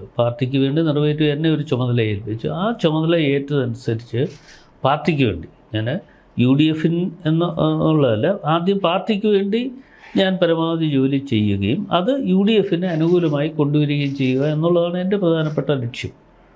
പക്ഷേ ഇതിലുള്ളൊരു പ്രശ്നം എന്ന് വെച്ചാൽ ഒരു ക്രിസ്ത്യനെ പ്രസിഡന്റ് ആക്കുക, ഒരു ഈഴവനെ UDF കൺവീനർ ആക്കുക, ഒരു മുസ്ലിമിനെ അവിടെ വർക്കിംഗ് പ്രസിഡന്റ് ആക്കുക, ഇതിലൊരു പ്രശ്നം തോന്നുന്നുണ്ടോ? അല്ല, ഞാൻ ഒരു കാര്യം ചോദിച്ചേ, ഇതിപ്പോൾ ഒരു ക്രിസ്ത്യൻ പ്രസിഡന്റ് വന്നു എന്നുള്ളത് കൊണ്ടാണല്ലോ ഈ ചോദ്യം ചോദിക്കുന്നത്. അതേസമയം നേരത്തെ 3 പ്രാവശ്യവും ഈഴവ പ്രസിഡന്റുമാർ 3 കൽപ്പന സാർ ഉൾപ്പെടെയുള്ള ഇത് എടുക്കുകയാണെങ്കിൽ എത്രയോ പ്രാവശ്യം പിന്നെ ഈഴവ പ്രസിഡന്റുമാരായിരുന്നല്ലോ ഉണ്ടായിരുന്നത്. അപ്പോൾ അത് വരുന്നുണ്ടെങ്കിൽ അന്ന് ഈ ചോദ്യം എന്നോടിപ്പോൾ ചോദിച്ചുകൊണ്ടല്ല, അന്ന് ഈ ചോദ്യം ഇതുപോലുള്ള ചോദ്യം ഉയരത്തില്ല. പള്ളി നേരിട്ട് ഇടപെട്ടിട്ടുണ്ടെന്നുള്ള ഒരു വാർത്ത ശക്തമായി പരക്കുകയും അതിനെ തുടർന്ന് ഒരു ക്രിസ്ത്യനെ അപ്പോയിന്റ് ചെയ്യുകയും ചെയ്യുമ്പോഴാണ് ഈ ചോദ്യം വരുന്നത്. അല്ല, എനിക്ക് അതേക്കുറിച്ച് അറിയില്ല, പള്ളി അങ്ങനെ നേരിട്ട് ഇടപെട്ടിട്ടുണ്ടോ എന്ന് എനിക്കങ്ങനെ ഫീൽ ചെയ്തിട്ടില്ല. ഇല്ലാത്ത ഒരു കാര്യം ഉണ്ട് എന്ന് പറയാൻ ഞാനില്ല. പക്ഷേ ഈ റൂമറും അപ്പോയിന്റ്മെന്റും തമ്മിൽ ഒരു കണക്ഷൻ ഉണ്ടല്ലോ, അതുകൊണ്ടാണ് ഈ ചോദ്യം വരുന്നത്. അല്ല, ഇതേ ചോദ്യം ഞാൻ പറയട്ടെ, ഇതേ ചോദ്യം സുധീരൻ പ്രസിഡന്റായിരിക്കുമ്പോഴോ മുല്ലപ്പള്ളി പ്രസിഡന്റായിരിക്കുമ്പോഴോ സുധാകരൻ പ്രസിഡന്റായിരിക്കുമ്പോഴോ ഈഴവ കമ്മ്യൂണിറ്റിക്ക് കൊടുത്തു. ഇല്ല, അങ്ങനെ വരാതിരിക്കാൻ കാരണം ഈഴവ കമ്മ്യൂണിറ്റിയുടെ ഒരു ലീഡറും അങ്ങനെ ഒരു ആവശ്യം ഉന്നയിച്ചതായിട്ട് വാർത്ത വരികയോ അതിനെ തുടർന്നുണ്ടായ അപ്പോയിന്റ്മെന്റ്സോ അല്ല, അതൊരു പൊളിറ്റിക്കൽ അപ്പോയിന്റ്മെന്റ്സ് ആയിരുന്നു. ഇതുപോലെയല്ല, കമ്മ്യൂണിറ്റി ആവശ്യപ്പെടുകയും കമ്മ്യൂണിറ്റി റെപ്രസെന്റേറ്റീവിനെ KPCC പ്രസിഡന്റ് ആക്കുകയും ചെയ്യുമ്പോൾ പൊളിറ്റിക്കൽ സംഭവം ഇതിലുണ്ട്. അങ്ങനെ ഫീൽ ചെയ്യുന്നുണ്ടോന്നാണ് ചോദ്യം. അല്ല, അന്ന് ഒരു കുഴപ്പമില്ലായിരുന്നു. ഇപ്പോൾ ഇത് പിന്നെ ഇത്തരത്തിലാണ് എന്ന് പറയുന്നതിലൊന്നും അംഗീകരിക്കാൻ എന്നെ കിട്ടത്തില്ല. ഈഴവ കമ്മ്യൂണിറ്റിക്ക് ആവശ്യത്തിന് റെപ്രസെന്റേഷൻ കിട്ടിയെന്നാണോ താങ്കൾ കരുതുന്നത്? ഈഴവ കമ്മ്യൂണിറ്റിക്ക് അന്ന് എന്തിനാ ഏറെ പറയുന്നു, ഈ ഈഴവ കമ്മ്യൂണിറ്റിയിലുള്ള ഏക ആൾ ഞാൻ മത്സരിക്കാൻ പാടില്ല എന്ന് പോലും പറഞ്ഞ ആളുകളുണ്ട് തെരഞ്ഞെടുപ്പിൽ. അല്ല, തെരഞ്ഞെടുപ്പിൽ ഞാൻ പറഞ്ഞിട്ട് ഞാൻ പറയുന്നത് MLA ആയിരിക്കുന്ന സമയത്ത് പിന്നെ എനിക്ക് സീറ്റ് കൊടുക്കാൻ പാടില്ല എന്ന് പോലും പറഞ്ഞ ആളുകളുണ്ട് പാർട്ടിക്കുള്ളിൽ. പക്ഷേ സമുദായ നേതൃത്വം പിന്നെ എങ്ങനെയാണ് പ്രോ ലെഫ്റ്റ് ആവുന്നത്?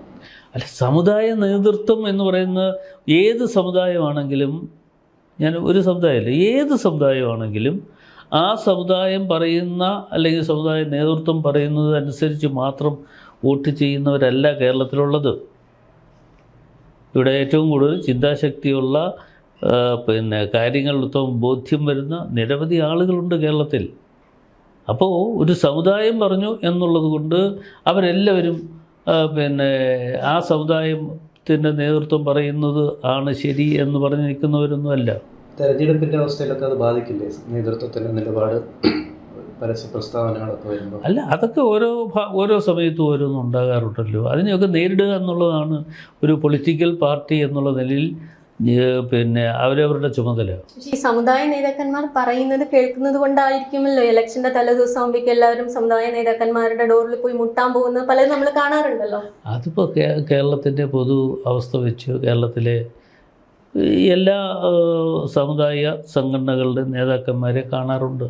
എന്ന് വെച്ചാൽ അവരെ പോയി കണ്ടു എന്നുള്ളതിൻ്റെ അടിസ്ഥാനത്തിൽ മാത്രം ഒരു തെരഞ്ഞെടുപ്പിൽ അവർ വിജയിക്കും. അല്ലെങ്കിൽ തെരഞ്ഞെടുപ്പിൽ അവർക്ക് സ്വാഭാവികമായിട്ടും അവരുടെ അംഗീകാരം കിട്ടണം എന്ന് ഉള്ളതുകൊണ്ട് ഒരു തെരഞ്ഞെടുപ്പിൽ മത്സരിക്കുന്ന ഒരു സ്ഥാനാർത്ഥി എന്നുള്ളതിൽ സ്വാഭാവികമായിട്ടും എല്ലാവരെയും കാണാൻ പോകും.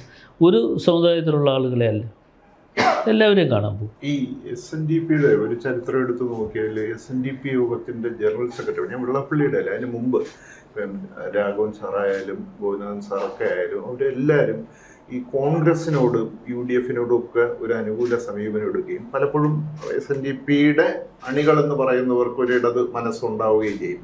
പക്ഷേ ഇപ്പം കാലങ്ങൾ കഴിയുമ്പോഴത്തേക്ക് SNDP യോഗത്തിൻ്റെ നേതൃത്വം തന്നെ എങ്ങനെയാണ് ഈ UDFുമായിട്ട് ഇത്രയും അകൽച്ച വരുന്നത്? അല്ല, അതിപ്പോൾ അത്തരം കാര്യങ്ങളെക്കുറിച്ച് ഞാൻ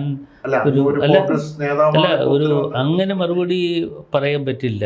അതൊക്കെ കാലാകാലങ്ങളിലുണ്ടാകുന്ന ഏതെങ്കിലുമൊക്കെ വിഷയങ്ങളുടെ അടിസ്ഥാനത്തിലായിരിക്കും അവരൊക്കെ എന്തെങ്കിലും ചിന്ത അത്തരത്തിൽ കൊണ്ടുപോകുന്നത്. അല്ലാതെ ഒരു സമുദായ നേതാവ്, ഞാനത് ആദ്യം സൂചിപ്പിച്ചു, ഒരു സമുദായ നേതാവ് ഇപ്പോൾ പോയി കണ്ടു എന്ന് കരുതി ഇപ്പോൾ കാണാതിരുന്നാൽ പറയും ഇന്ന ആളിനെ കണ്ടില്ല.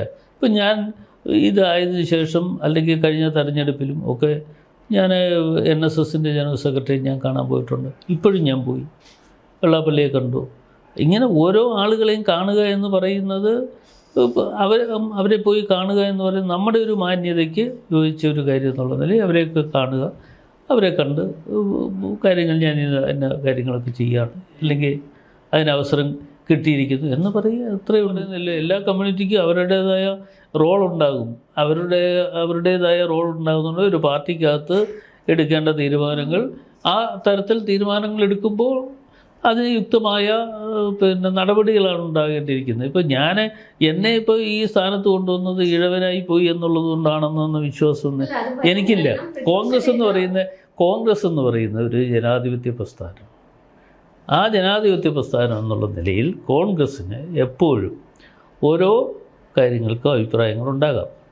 അത് ജാതി മത ചിന്തകൾക്ക് അതീതമായിട്ടുള്ള പ്രവർത്തനങ്ങൾക്കാണ് എപ്പോഴും മുൻതൂക്കം കൊടുക്കുന്നത്. ആ മുൻതൂക്കം കൊടുക്കുന്ന കൂട്ടത്തിൽ ഒരു ഇഴവനായി പോയി എന്നുള്ളത് കൊണ്ട് അതിൻ്റെ പേരിൽ കിട്ടി എന്ന് പറയുന്നത് അർത്ഥമില്ല. അതുകൊണ്ട് മാത്രമല്ല, പക്ഷെ അതുകൊണ്ട് കൂടിയാണ് അല്ലേ ഏത് എനിക്ക് കിട്ടിയതോ? ഞാൻ അങ്ങനെ കാണുന്നില്ല. അതിന് യാതൊരു റോളും ഇല്ല. ഒരിക്കലും ഇല്ല.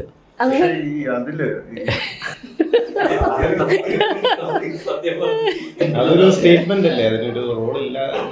ഏത് അല്ല, ഈഴവ കമ്മ്യൂണിറ്റി എന്നാണോ കോൺഗ്രസിന്റെ നേതൃത്വത്തിൽ ഇന്ന ആളിനെ കൊടുക്കണമെന്നോ? ഇല്ല, പ്രതിപക്ഷ നേതാവ് പറഞ്ഞിട്ടുണ്ട് എല്ലാ കമ്മ്യൂണിറ്റിക്കും നല്ല റെപ്രസെന്റേഷൻ കൊടുത്ത് എല്ലാവരും ഒരുമിച്ച് കൊണ്ടുവന്ന ഒരു പുനഃസംഘടനയാണ്. അത് തന്നെ പ്രതിപക്ഷ നേതാവ് പറഞ്ഞതിനകത്ത് തെറ്റില്ലല്ലോ. റെപ്രസെന്റേറ്റീവായിട്ട് താങ്കളെ പ്രതിപക്ഷ നേതാവ് പറഞ്ഞതിൽ ഒരു തെറ്റുമില്ലല്ലോ.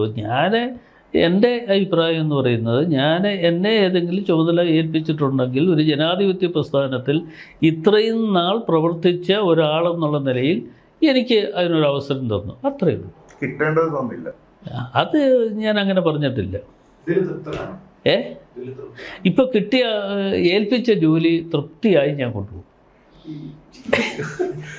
ഇതിൽ പറയുമ്പോൾ ഇപ്പം വെള്ളാപ്പള്ളി നടേശൻ അതങ്ങ് വിടുന്നേ, അദ്ദേഹത്തെ എന്തിനായി വെള്ളാപ്പള്ളി നടേശൻ ഈ വിഷയങ്ങൾ ഉന്നയിക്കുന്നുണ്ട്. അദ്ദേഹം SNDP യോഗത്തിന്റെ ജനറൽ സെക്രട്ടറി എന്നുള്ള നിലയിൽ ഉന്നയിക്കുന്നതാവാം. പക്ഷെ അതിനോട് കോൺഗ്രസിന്റെ സമീപനം എന്ന് പറയുന്നത് ഒരു അനുകൂല സമീപനമല്ല. പക്ഷെ നമ്മളൊരു ചരിത്രം എടുത്ത് നോക്കിയാൽ അങ്ങ് മന്ത്രിയൊക്കെ ആയിരിക്കുന്ന സമയത്താണ് സുകുമാരൻ നായർ ഇവിടെ വന്ന് പ്രസംഗിച്ചിട്ട് ഒരു നായർ താക്കോൽ സ്ഥാനത്ത് വേണമെന്ന് പറയുകയും ആ നായർ ഉടൻ തന്നെ താക്കോൽ സ്ഥാനത്തേക്ക് എത്തുകയും ചെയ്തു. ഈ ഒരു വ്യത്യാസം ഇല്ലേ? എനിക്ക് അതിൻ്റെ മറുപടി ഇപ്പോൾ പറയാൻ പറ്റത്തില്ല. എന്താണ് ചോദിച്ചതെന്നുള്ളത് എനിക്ക് പിടികിട്ടിയില്ല. എങ്കിലും അതൊക്കെ ഓരോ സമയത്തും ഓരോ ആളുകളും അവരുടേതായ കാഴ്ചപ്പാട്, കാര്യങ്ങൾ പലതും പറയും. നേതൃത്വം അത് സമുദായ നേതാക്കന്മാരാകാം, ആ സമുദായ നേതാക്കന്മാർ അവരുടെ അഭിപ്രായങ്ങൾ പറയും. അതുകൊണ്ട് ഇന്നതാണ് എന്നുള്ളതിനെക്കുറിച്ചൊന്നും ഒരിക്കലും അങ്ങനെ ചിന്തിക്കുന്നത് ശരിയല്ല. ഈ സ്റ്റേറ്റ്മെന്റ് വലിയ അപകടം ചെയ്യും കേട്ടോ. ഏത് സ്റ്റേറ്റ്മെന്റ്? അതുകൊണ്ടല്ല ഞാൻ UDF കൺവീനറായി എന്ന് പറഞ്ഞു കഴിഞ്ഞാൽ താങ്കളുടെ കമ്മ്യൂണിറ്റി ഒരിക്കലുമില്ല. ഞാൻ അങ്ങനെ തന്നെ വിശ്വസിക്കുന്നു. ജനറൽ സെക്രട്ടറി മുമ്പൊരിക്കലും കുലംകുത്തിയെന്ന് പറഞ്ഞിട്ടുണ്ട്. ഉണ്ട്. അത് എന്തിനു വേണ്ടിയാണ് പറഞ്ഞതെന്ന് എനിക്കറിയില്ല. ഈ UDF നമ്മൾ ഇന്ന് എടുത്ത് നോക്കിയാൽ മുസ്ലിം ലീഗ് ഇല്ലെങ്കിൽ ഇന്ന് UDF ഇല്ല എന്നുള്ളൊരു അവസ്ഥയിലേക്ക് കാര്യങ്ങൾ മാറിയിട്ടുണ്ട്. എന്തുകൊണ്ടാണ് ലീഗ് കൃത്യമായി അവരുടെ സീറ്റുകളെല്ലാം പ്രൊട്ടക്ട് ചെയ്ത് നിർത്തുകയും വളരുകയും ചെയ്യുമ്പോൾ കോൺഗ്രസ് നേരെ തലകീഴായിട്ടുള്ള വളർച്ചയാണ് നമ്മൾ കാണുന്നത്? എന്താണ് കോൺഗ്രസിന് പറ്റിയത്? കോൺഗ്രസ് സംഘടനാ തലത്തിൽ സംഘടനാ പ്രവർത്തനം വേണ്ട തരത്തിൽ നിറവേറ്റി കൊണ്ടുപോയാൽ ഈ പറയുന്ന അഭിപ്രായം വരില്ല. കാരണം അവർക്ക് മുസ്ലിം ലീഗ് എന്നുള്ള നിലയിൽ അവർക്ക് കൊടുത്ത സീറ്റുകൾ അവർ പ്രൊട്ടക്റ്റ് ചെയ്ത് കൊണ്ടുപോകുന്നുണ്ട്. അതനുസരിച്ച് കോൺഗ്രസും അതിനനുസരിച്ച് വളരണം. അത് വളരുക എന്ന് പറയുന്നത് സംഘടനാപരമായിട്ടുള്ള പ്രവർത്തനങ്ങൾ കേന്ദ്രീകരിച്ചുകൊണ്ട് പോയെങ്കിൽ മാത്രമേ ഇതിനകത്ത് ഈ അവകാശവാദം പറയാൻ പറ്റത്തുള്ളൂ. ഈ കോൺഗ്രസിന്റെ വളർച്ച സംഘടനാപരമായ ദൗർബല്യമായിരുന്നു എന്ന് തന്നെയല്ലേ അതിന്റെ അർത്ഥം? കോൺഗ്രസിന്റെ വളർച്ചയല്ല, തളർച്ച എന്ന് ഞങ്ങൾ തളരാതിരിക്കാൻ വേണ്ടിയാണ് ഞങ്ങൾ നോക്കുന്നത്. തളരാതെ ഞങ്ങൾ ഉയർത്തെഴുന്നേൽപ്പിലൂടെ കടന്നു വരാൻ വേണ്ടിയാണ് ശ്രമിക്കുന്നത്. അതുകൊണ്ടാണ് ഞാൻ പറഞ്ഞത്, വരുന്ന തെരഞ്ഞെടുപ്പിൽ മൂന്നാം പിണറായി സർക്കാർ വരും എന്ന് ഇപ്പോൾ പ്രചരണം കൊടുക്കുക. അതിപ്പോൾ പ്രചരണം ഈ ഓരോ സ്ഥലത്തുമൊക്കെ ബോർഡുകൾ വെച്ചിട്ടുണ്ട്. ബോർഡുകൾ വെച്ച് പ്രചരണം കൊടുത്തുകൊണ്ടിരിക്കുക. 15-16 കോടി രൂപയാണ് അതിനുവേണ്ടി ചിലവഴിക്കുന്നത്. അതൊക്കെ ആയിക്കോട്ടെ, പക്ഷെ അതുകൊണ്ട് വരും എന്ന് ആരും കരുതട്ടെ. പക്ഷെ ലീഗ് ഇല്ലെങ്കിൽ UDF ഇല്ല എന്നുള്ള സത്യം താങ്കൾ അംഗീകരിക്കുന്നുണ്ട് ആസ് എ UDF കൺവീനർ? അല്ല, ലീഗ് ഇല്ലാതെ വരത്തില്ലല്ലോ. UDFനകത്ത് മുഖ്യ കക്ഷി ലീഗാണ്. മുഖ്യകക്ഷി ലീഗാണ്. അല്ല, മുഖ്യകക്ഷി എന്ന് പറഞ്ഞാൽ കോൺഗ്രസ് കഴിഞ്ഞാൽ താങ്കൾ പറഞ്ഞതെങ്കിലും കോൺഗ്രസ് കഴിഞ്ഞാൽ മുഖ്യകക്ഷി ലീഗ് തന്നെയാണ്, സംശയമില്ല. ലീഗ് ഒരു 30 സീറ്റെങ്കിലും മിനിമം ഡിസേർവ് ചെയ്യുന്നുണ്ടെന്ന് അവർ പലപ്പോഴായി പറയാറുണ്ട്. ആസ് എ UDF കൺവീനർ എന്താണ് താങ്കളുടെ? അത് എല്ലാവരുമായിട്ട് ആലോചിച്ച് പറയേണ്ട ഒരു മറുപടിയാണ്. ലീഗ് അവരുടെ അവകാശവാദം ഉന്നയിക്കാം. തീർച്ചയായിട്ടും ഞങ്ങളുടെ കോൺഗ്രസ് എന്നുള്ളതിൽ കോൺഗ്രസിൻ്റെ അവകാശവാദം ഉന്നയിക്കും. മറ്റ് മുന്നണി സംവിധാനമുണ്ട്, അവരെയും ഇതിനകത്ത് കൂട്ടി നിർത്തണം. അവരുടേതായ അഭിപ്രായങ്ങളും അവരുടെ ആവശ്യങ്ങൾ ഉന്നയിക്കും. എല്ലാവരും ഉന്നയിക്കുന്ന എല്ലാ ആവശ്യങ്ങളും പൂർണ്ണമായി നിറവേറ്റി കൊടുക്കാൻ പറ്റില്ല. അത് അവർക്കും അറിയാം, എല്ലാവർക്കും ബോധ്യമുള്ളൊരു കാര്യമാണ്. ഇത്തവണ കൂടി തോറ്റാൽ ലീഗ് UDF വിടുമെന്നൊരു തീരുമാനം അവർ UDF നേതൃത്വത്തെ അറിയിച്ചു, കോൺഗ്രസ് നേതൃത്വത്തെ അറിയിച്ചിട്ടുണ്ട്. അതുകൊണ്ടാണല്ലോ ഞാൻ പറയുന്നത്, ഇത്തവണ കൂടി തോറ്റാൽ എന്ന് പറയുന്ന ഒരു ചോദ്യത്തിന് പ്രസക്തിയില്ല. ഞങ്ങൾ ഇത്തവണ UDF അധികാരത്തിൽ വരും. ഇത് നമ്മൾ 21-ലും കേട്ടിരുന്നു ഇങ്ങനെയൊക്കെ. അല്ലല്ല, 21 ഞാൻ പറഞ്ഞിട്ടില്ല. 21-ൽ അന്നത്തെ ആൾക്കാർ തോന്നിയില്ലായിരുന്നു. ഏത് ഞാൻ പറഞ്ഞിട്ടില്ല എന്ന് പറഞ്ഞു 21-ൽ. അല്ല, ഞാൻ അന്ന് പാർലമെന്റ് മെമ്പറായിട്ടിരിക്കല്ലേ, ഞാനിവിടെ ഭരണത്തിൽ വരുന്ന കാര്യം ഏത് അങ്ങേക്ക് തോന്നിയിരുന്നു എവിടെ ഒരു പാളിച്ചുണ്ടെന്ന്? 2ാം തവണ പിണറായി വിജയൻ വരുമെന്ന് അങ്ങ്? അല്ല, ഒരു കാര്യം ഞാൻ പറയാം, പിണറായി വിജയൻ 2ാം തവണ അധികാരത്തിൽ വന്നത് എങ്ങനെ? അല്ലല്ലല്ലല്ല, ഞാൻ പറയാം, BJPയുമായി ഉണ്ടാക്കിയ അണ്ടർസ്റ്റാൻഡിങ്. നിങ്ങൾ 2016 നടന്ന തെരഞ്ഞെടുപ്പിൽ CPM പിടിച്ച വോട്ട്, BJP പിടിച്ച വോട്ട് ഒന്ന് താരതമ്യ പഠനം നടത്തിയാൽ മനസ്സിലാകും. 2021 നടന്ന തെരഞ്ഞെടുപ്പിൽ BJPക്ക് കിട്ടിയ വോട്ട് എവിടെ പോയി? ആ കിട്ടിയ വോട്ട് ബഹുഭൂരിപക്ഷവും പോയത് CPMന് പോയി. കോൺഗ്രസിന്റെ വോട്ടും അതേപോലെ കുറഞ്ഞിട്ടുണ്ട്. കോൺഗ്രസിന്റെ വോട്ടും CPMന് പോയി എന്നാണ്. കോൺഗ്രസിന്റെ വോട്ട് അതേ കുറഞ്ഞു എന്ന് പറയാൻ പറ്റില്ല പൂർണ്ണമായി. അല്ല, ചില സ്ഥലങ്ങളിൽ പോയി കാണും, അല്ലെങ്കിൽ എല്ലാം പൂർണ്ണമായി അങ്ങനെ പോയി എന്ന് പറയാൻ പറ്റില്ല. പക്ഷേ BJPയുമായി ഉണ്ടാക്കിയ അണ്ടർസ്റ്റാൻഡിങ് അനുസരിച്ച്, അത് കേന്ദ്ര നേതൃത്വം ഇടപെട്ട് ഉണ്ടാക്കിയ അണ്ടർസ്റ്റാൻഡിങ്, അത് പിണറായി വിജയനും BJPയും തമ്മിലുള്ള അവിഹിത ബന്ധത്തിൻ്റെ അടിസ്ഥാനത്തിൽ ഉണ്ടാക്കിയെടുത്ത. എന്താ ഇവിടെ ഈ ലാവലിംഗ് കേസ് മാറ്റി കൊണ്ടുവന്നത്? സുപ്രീം കോടതിയാണോ? സുപ്രീം കോടതിയിൽ അത് മാറ്റി കൊണ്ടുപോകാനുള്ള കാരണം എന്താ? ഇപ്പോൾ എത്ര 39 40 ആയല്ലോ? അല്ല, ഞാൻ പറയുന്നത് 39 40 ആയല്ലോ. അപ്പൊ സുപ്രീം കോടതി കേന്ദ്ര സർക്കാർ പറയുന്നത് അനുസരിച്ച് കേസ് മാറ്റി മാറ്റി കൊണ്ടുപോകുന്ന ഒരു ആ കേന്ദ്ര സർക്കാർ പറയുന്ന അനുസരിച്ചല്ല. ബോഡിയാണെന്നാണ് ഞാൻ ഒരു കാര്യം താങ്കൾ പറയട്ടെ, കേന്ദ്ര സർക്കാർ പറയുന്നത് കേന്ദ്ര സർക്കാരിന് ഡയറക്റ്റ് നിർദ്ദേശമൊന്നും ആവശ്യമില്ലല്ലോ. അവിടെ ഹാജരാകുന്ന വക്കീല് അന്ന് ഹാജരാകാതിരുന്ന ഒരു അനുഭവം ഞാൻ പറയാം, ഇവിടുത്തെ പറയാം, അതോടെ വരണം. പിന്നെ ഹാജരാകുന്ന വക്കീല് ആ സമയത്ത് ഹാജരാകാതിരുന്നാൽ സ്വാഭാവികമായിട്ടും അവർ എന്തെങ്കിലുമൊക്കെ കാര്യങ്ങൾ പറഞ്ഞ് വീണ്ടും മാറ്റും. അതാണല്ലോ നടക്കുന്നത്. അതാ പറഞ്ഞ ഒരു നെക്സസ് ഉണ്ടാക്കിയിട്ടുണ്ട് എന്ന് പറയുന്നതിൻ്റെ ഏറ്റവും പ്രധാനപ്പെട്ട കാരണമാണ്. ആ നെക്സസ് 21 ഉണ്ടെങ്കിൽ ആ നെക്സസ് വേണമെങ്കിൽ 26 വരാമല്ലോ. പിന്നെ കോൺഗ്രസിന്റെ കാര്യം കട്ടപ്പുകയാവുന്നതാണോ? അല്ല, അത് അല്ല, ആ നെക്സസ് 21 ഉണ്ടെങ്കിൽ അത് 26 വരാം. അല്ല, 21 ഉണ്ടാക്കിയ നെക്സസ് ഉണ്ട് എന്ന് അറിഞ്ഞുകൊണ്ട് ഉള്ള പ്രവർത്തനങ്ങളാണ് ഇപ്പം ഞങ്ങൾ നടത്തുന്നത്. 21 അറിയില്ലായിരുന്നു അത്. 21 അല്ല, 21 അവരിങ്ങനെ ചെയ്യുന്നു അല്ലെങ്കിൽ ഇത്തരത്തിൽ അട്ടിമറിക്കാൻ പോകുന്നു എന്ന് അന്ന് അത്രയും ഉദ്ദേശ ലക്ഷ്യമില്ല. അത് മാത്രമല്ല, ഇവിടെ പിന്നെ വോട്ടേഴ്സ് ലിസ്റ്റിൻ്റെ കാര്യം ഞാൻ പറഞ്ഞല്ലോ.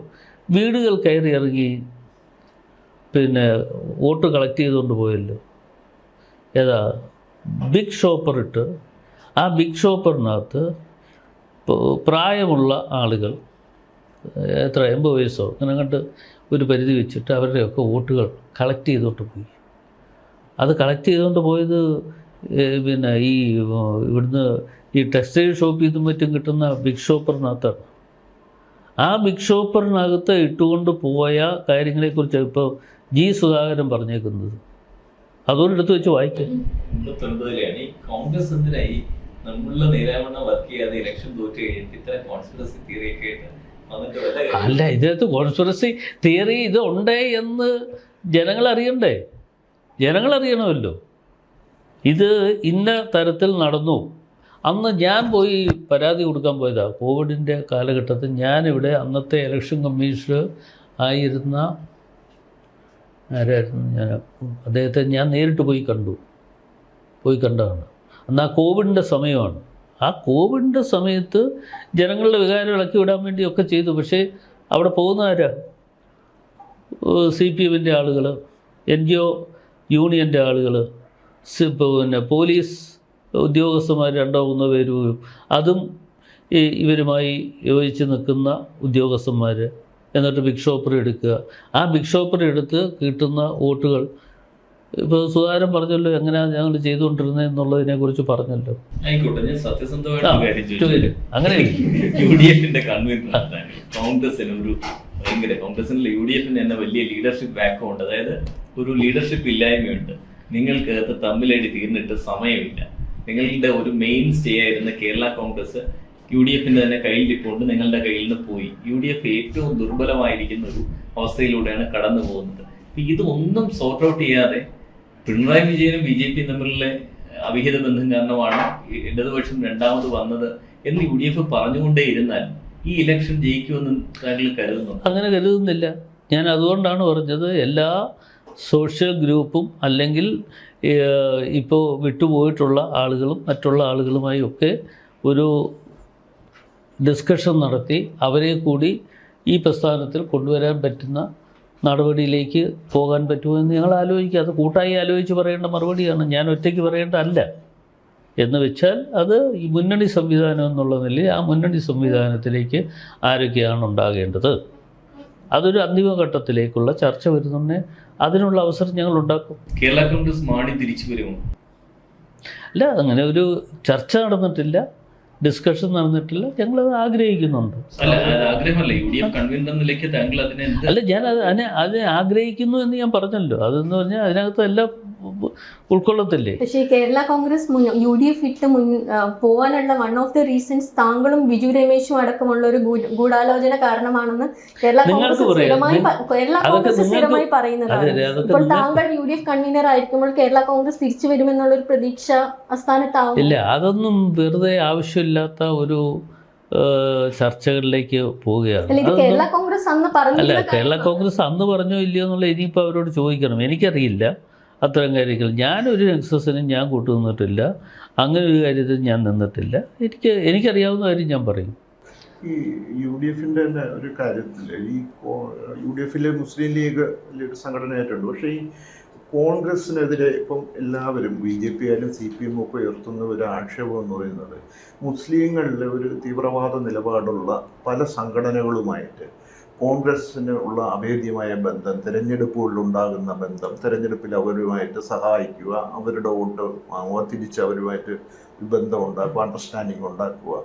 ഈ ഒരു ഇതെന്ന് പറയുന്നത് ക്രൈസ്തവ വിഭാഗങ്ങൾക്കിടയിലും ഹിന്ദു വിഭാഗങ്ങൾക്കിടയിലും ഭയങ്കരമായ ചില സംശയങ്ങളും ആശങ്കകളും ഉയർത്തിയിട്ടുണ്ട്. അത് നമ്മളില്ല എന്ന് പറഞ്ഞിട്ട് കാര്യമില്ല. ഇത് പുനഃപരിശോധിക്കാനും അതിലെ ഒരു അവധാനത വേണമെന്നും തോന്നുന്നുണ്ടോ? അത് ഈ കോൺഗ്രസ് ചെയ്യുന്നതിന് മാത്രമേ ഉള്ളൂ. കോൺഗ്രസ് ഏതെങ്കിലും തരത്തിലൊരു കാര്യം തീരുമാനമെടുക്കുന്നതിലേ ഉള്ളൂ ഇത്തരം ചോദ്യങ്ങൾക്ക് പ്രസക്തി. അതേസമയം CPM ചെയ്തുകൊണ്ടിരിക്കുന്ന ഇതുവരെ ചെയ്തുകൊണ്ടിരുന്ന എന്താ? CPM ചെയ്തുകൊണ്ടിരുന്ന എന്താ? CPM-നെ സംബന്ധിച്ചിടത്തോളം അവർക്ക് മുസ്ലിം കമ്മ്യൂണിറ്റിയെ അവരോടൊപ്പം ഉണ്ടാകണം എന്ന് അവർ കണ്ടുകൊണ്ടാണ് ഇപ്പോൾ കഴിഞ്ഞ തെരഞ്ഞെടുപ്പിൽ തന്നെ അതിന് വേണ്ടുന്ന ഏർപ്പാടുകൾ ഉണ്ടാക്കി അവർ നടന്നു. അത് വിട്ടുപോകും, കിട്ടത്തില്ല എന്ന് കണ്ടപ്പോൾ അവർ പ്രോത്സാഹിപ്പിച്ച എല്ലാ ആളുകളും കുഴപ്പക്കാരാണ്, തീവ്രവാദികളാണ് എന്ന് പറഞ്ഞ് അവർ പ്രചരണം കൊടുത്തു. രണ്ട് തരത്തിലുണ്ട്. ആ പ്രചരണം ഇന്നും നിലനിൽക്കുകയല്ലേ. ഇപ്പോൾ അവർ പറയും, പിന്നെ പല ആളുകളെയും അവർ പിന്നെ SDP ആണ്, മറ്റേതാണ്, മറിച്ചാണ് എന്നൊക്കെ പറയാറുണ്ടല്ലോ. അതെന്നാൽ ആ പറയുന്ന അതേ ആളുകൾ തന്നെ അവരുടെ സഹായങ്ങൾ ഏറ്റുവാങ്ങി തെരഞ്ഞെടുപ്പിൽ ജയിച്ചു വന്നിട്ടുള്ള ഒരുപാട് ആളുകളുണ്ടല്ലോ.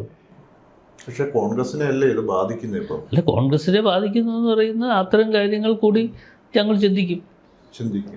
സംശയമില്ല. ഇപ്പോൾ വേറൊരു വസ്തുത ഇപ്പം അങ്ങയുടെ ശ്രദ്ധയിലും വന്നാണ്, ഈ ക്ഷേത്രത്തിലും മറ്റുമൊക്കെ ഈ സമയം കഴിഞ്ഞ് പരിപാടി നടത്തുന്നു. അപ്പം പോലീസ് ഉദ്യോഗസ്ഥർ വരുന്നു, ആ പരിപാടി നിങ്ങൾ അവസാനിപ്പിക്കണമെന്ന് പറയുന്നു. അപ്പം ഈ പോലീസ് ഉദ്യോഗസ്ഥൻ അപ്പം തന്നെ പറയുന്നു ഇവൻ സുഡാപ്പിയാണ്, അതാണെന്ന് പറയുന്നു. ഇപ്പം അപ്പുറത്ത് കഴിഞ്ഞ ദിവസം വിസ്ഡം എന്ന് പറഞ്ഞ് മറ്റേ വഹാബി സംഘടനകളുടെ ഒരു പരിപാടി നടന്നു. അത് സമയം കഴിഞ്ഞ് വന്നു.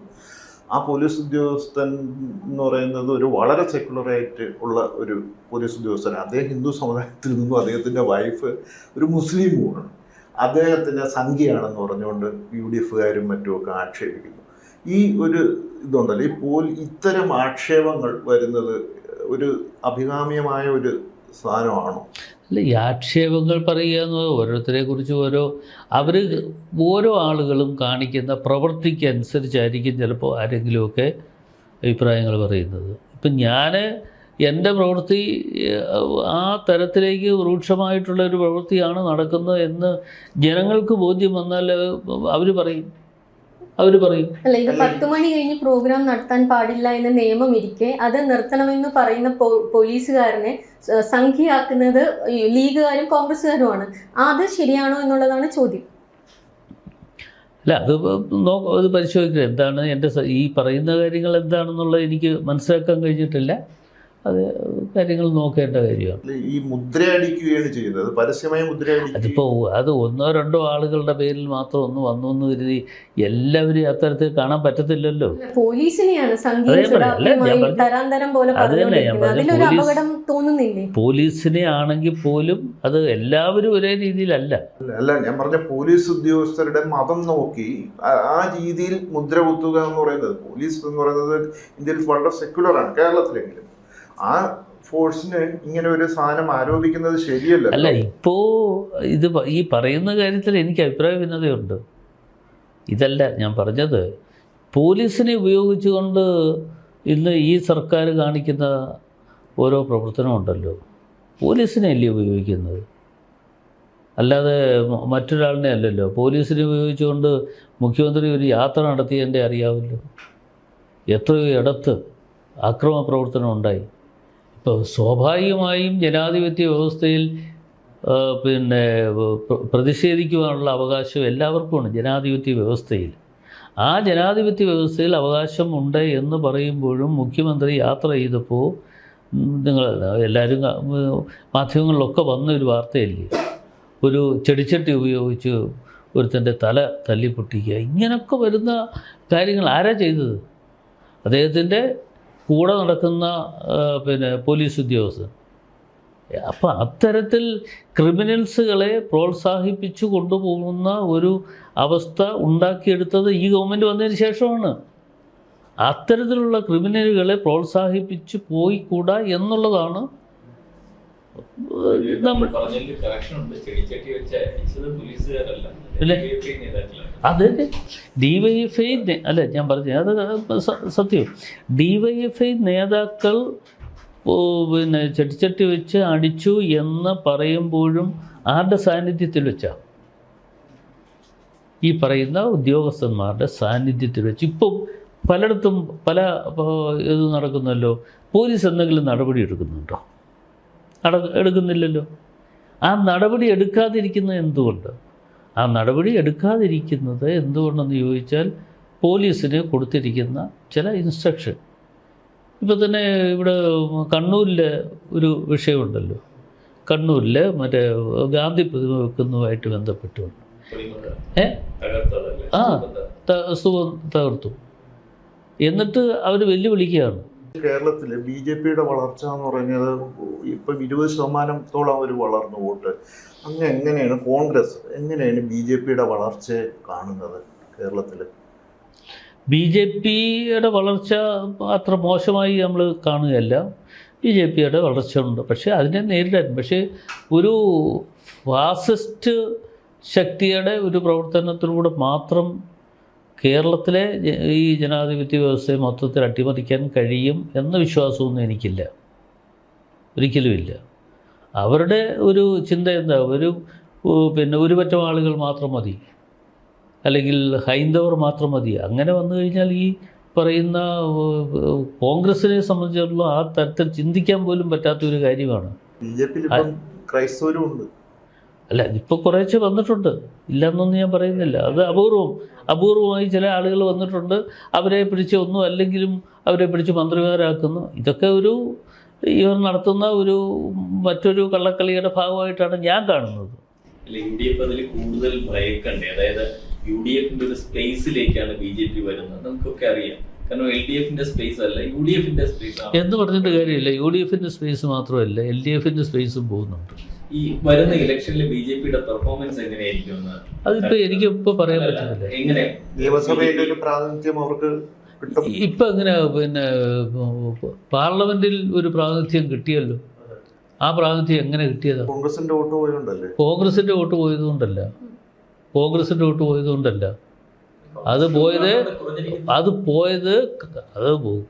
വോട്ട് കുറഞ്ഞില്ല എന്ന് പറയില്ല. പക്ഷേ അത് പോയത് കമ്മ്യൂണിസ്റ്റ് മാർക്സിസ്റ്റ് പാർട്ടി കാണിച്ച കള്ളക്കളി. ഒരു സീറ്റ് കൊടുക്കാമെന്ന് പറഞ്ഞു, ആ സീറ്റ് കൊടുത്തു. അങ്ങനെയാണ് LDFന്റെ വോട്ട് കൂടുകയും UDFന്റെ വോട്ട് കുറയുകയും BJP അവിടെ ജയിക്കുകയും ചെയ്തു എന്നുള്ളതാണ് യാഥാർത്ഥ്യമെന്ന് താങ്കൾക്കും നമുക്കൊക്കെ അറിയാം. പിന്നെ ഇങ്ങനെ ഒരു റോങ് നാരേറ്റീവ് ഉണ്ടാക്കി അത് കണ്ണടച്ച് വിശ്വസിച്ചാൽ എങ്ങനെയാണ് ഈ ഒരു ക്രൈസിസിൽ നിന്ന് രക്ഷപ്പെടാൻ പറ്റുക? റോങ് നരേറ്റീവ് അല്ല. അതെങ്ങനെ എക്സ്പ്ലെയിൻ ചെയ്യാം? തൃശ്ശൂര് LDFന്റെ വോട്ട് കൂടി, UDFന്റെ വോട്ട് കുറഞ്ഞു, BJP അവിടെ ജയിച്ചു. അപ്പോൾ LDF വോട്ട് കൊടുത്ത് BJP ജയിപ്പിച്ചു എന്ന് എങ്ങനെയാണ് പറയുക? അതൊന്ന് എക്സ്പ്ലെയിൻ ചെയ്യാമോ? അത് മാത്രമല്ല, ഈ തോറ്റതുകൊണ്ടാണ് കോൺഗ്രസ് ഒരു അന്വേഷണ കമ്മീഷനെ നിയമിച്ചത്. എന്തുകൊണ്ടാണ്? കോൺഗ്രസിന്റെ വോട്ട് പോയത് എങ്ങനെയാന്ന് അന്വേഷിച്ച് കണ്ടുപിടിക്കാനാണ്. എന്നിട്ട് ആ കമ്മീഷൻ റിപ്പോർട്ട് കാണാനില്ല. കണ്ണടച്ചിരുട്ടാക്കി രാഷ്ട്രീയത്തിൽ പ്രശ്നമാവില്ല. ഇങ്ങനെയൊക്കെ സംഭവിച്ചത് UDFന്റെ വോട്ട് കുറഞ്ഞു, BJP ജയിച്ചു. നമുക്ക് എല്ലാവർക്കും അറിയാവുന്ന കാര്യത്തെ UDF മനസ്സിലാക്കാതിരിക്കുന്ന പോലെ അത്ഭുതകരമാണ്. താങ്കൾ മനസ്സിലാക്കിയിട്ട് ഇങ്ങനെ പറയുന്നതാണെങ്കിൽ ഓക്കെ, അതല്ലെങ്കിൽ പ്രശ്നമാണ്. നമുക്ക് ആ പ്രശ്നത്തെയൊക്കെ നേരിടാം. അടുത്ത അസംബ്ലി ഇലക്ഷനിൽ BJPക്ക് സീറ്റ് കിട്ടുമെന്ന് കരുതുന്നുണ്ടോ? അല്ല, ഇപ്പോൾ പറയാൻ പറ്റത്തില്ലല്ലോ. BJP ഓരോ പാർട്ടിയും അവരുടേതായ ജോലികൾ ചെയ്യും. അവരവർക്ക് ഓരോ ലക്ഷ്യമുണ്ട്. ആ ലക്ഷ്യപ്രാപ്തിയിലെത്താൻ വേണ്ടി ഏതെങ്കിലുമൊക്കെ വളഞ്ഞ വഴിയിലൂടെ സഹായങ്ങൾ ഏറ്റുവാങ്ങാൻ കഴിഞ്ഞാൽ അത് ഞാൻ ജനറൽ മറുപടിയല്ല. സമ്പത്തെന്ന് പറയുന്ന ഒരു വലിയ പ്രശ്നമാണ്.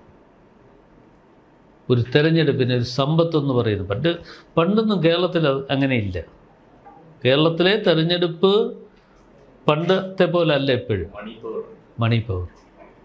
ആ മണി പവർ രാഷ്ട്രീയം കളിക്കാൻ കഴിയുന്ന ഇപ്പോൾ BJP ആണ്. ഒരു സംശയം അക്കാര്യത്തിൽ വേണ്ട. എനിക്ക് തന്നെ അറിയാം, എൻ്റെ നിയോജകമണ്ഡലത്തിൽ ഓരോ സ്ഥലത്തും കേന്ദ്രീകരിച്ച് ഇവർ പൈസ ഫണ്ട് കൊണ്ടു നൽകി. എന്നാൽ പുറമേ കാണിക്കാതെ അതിന് മറ്റു വഴിയിലൂടെ, കുറുക്ക് വഴിയിലൂടെയാണ് അവർ കാണിച്ചത്.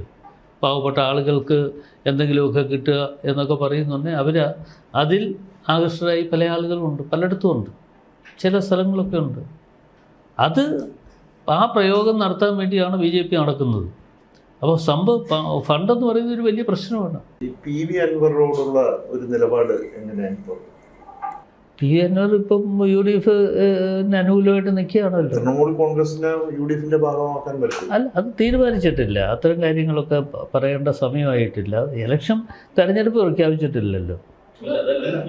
അല്ല, അത് തന്നെ അല്ല, തെരഞ്ഞെടുപ്പ് പ്രഖ്യാപിച്ചില്ലല്ലോ. നിലമ്പൂര് തെരഞ്ഞെടുപ്പ് വരുന്നുണ്ടെങ്കിൽ പിന്നെ അദ്ദേഹത്തിൻ്റെ നിലപാടുകളും മറ്റു കാര്യങ്ങളും ഒക്കെ നോക്കണ്ടേ. അദ്ദേഹത്തിൻ്റെ നിലപാട് UDFന് അനുകൂലമായിട്ടൊരു നിലപാട് സ്വീകരിച്ചിരിക്കുകയാണ്.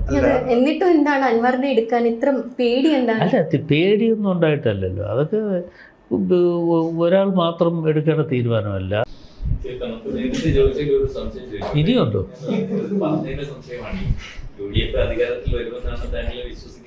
വിശ്വസിക്കുകയല്ല, വിശ്വാസമല്ല, അത് പൂർണ്ണമായിട്ട് എഴുതി വെച്ചു.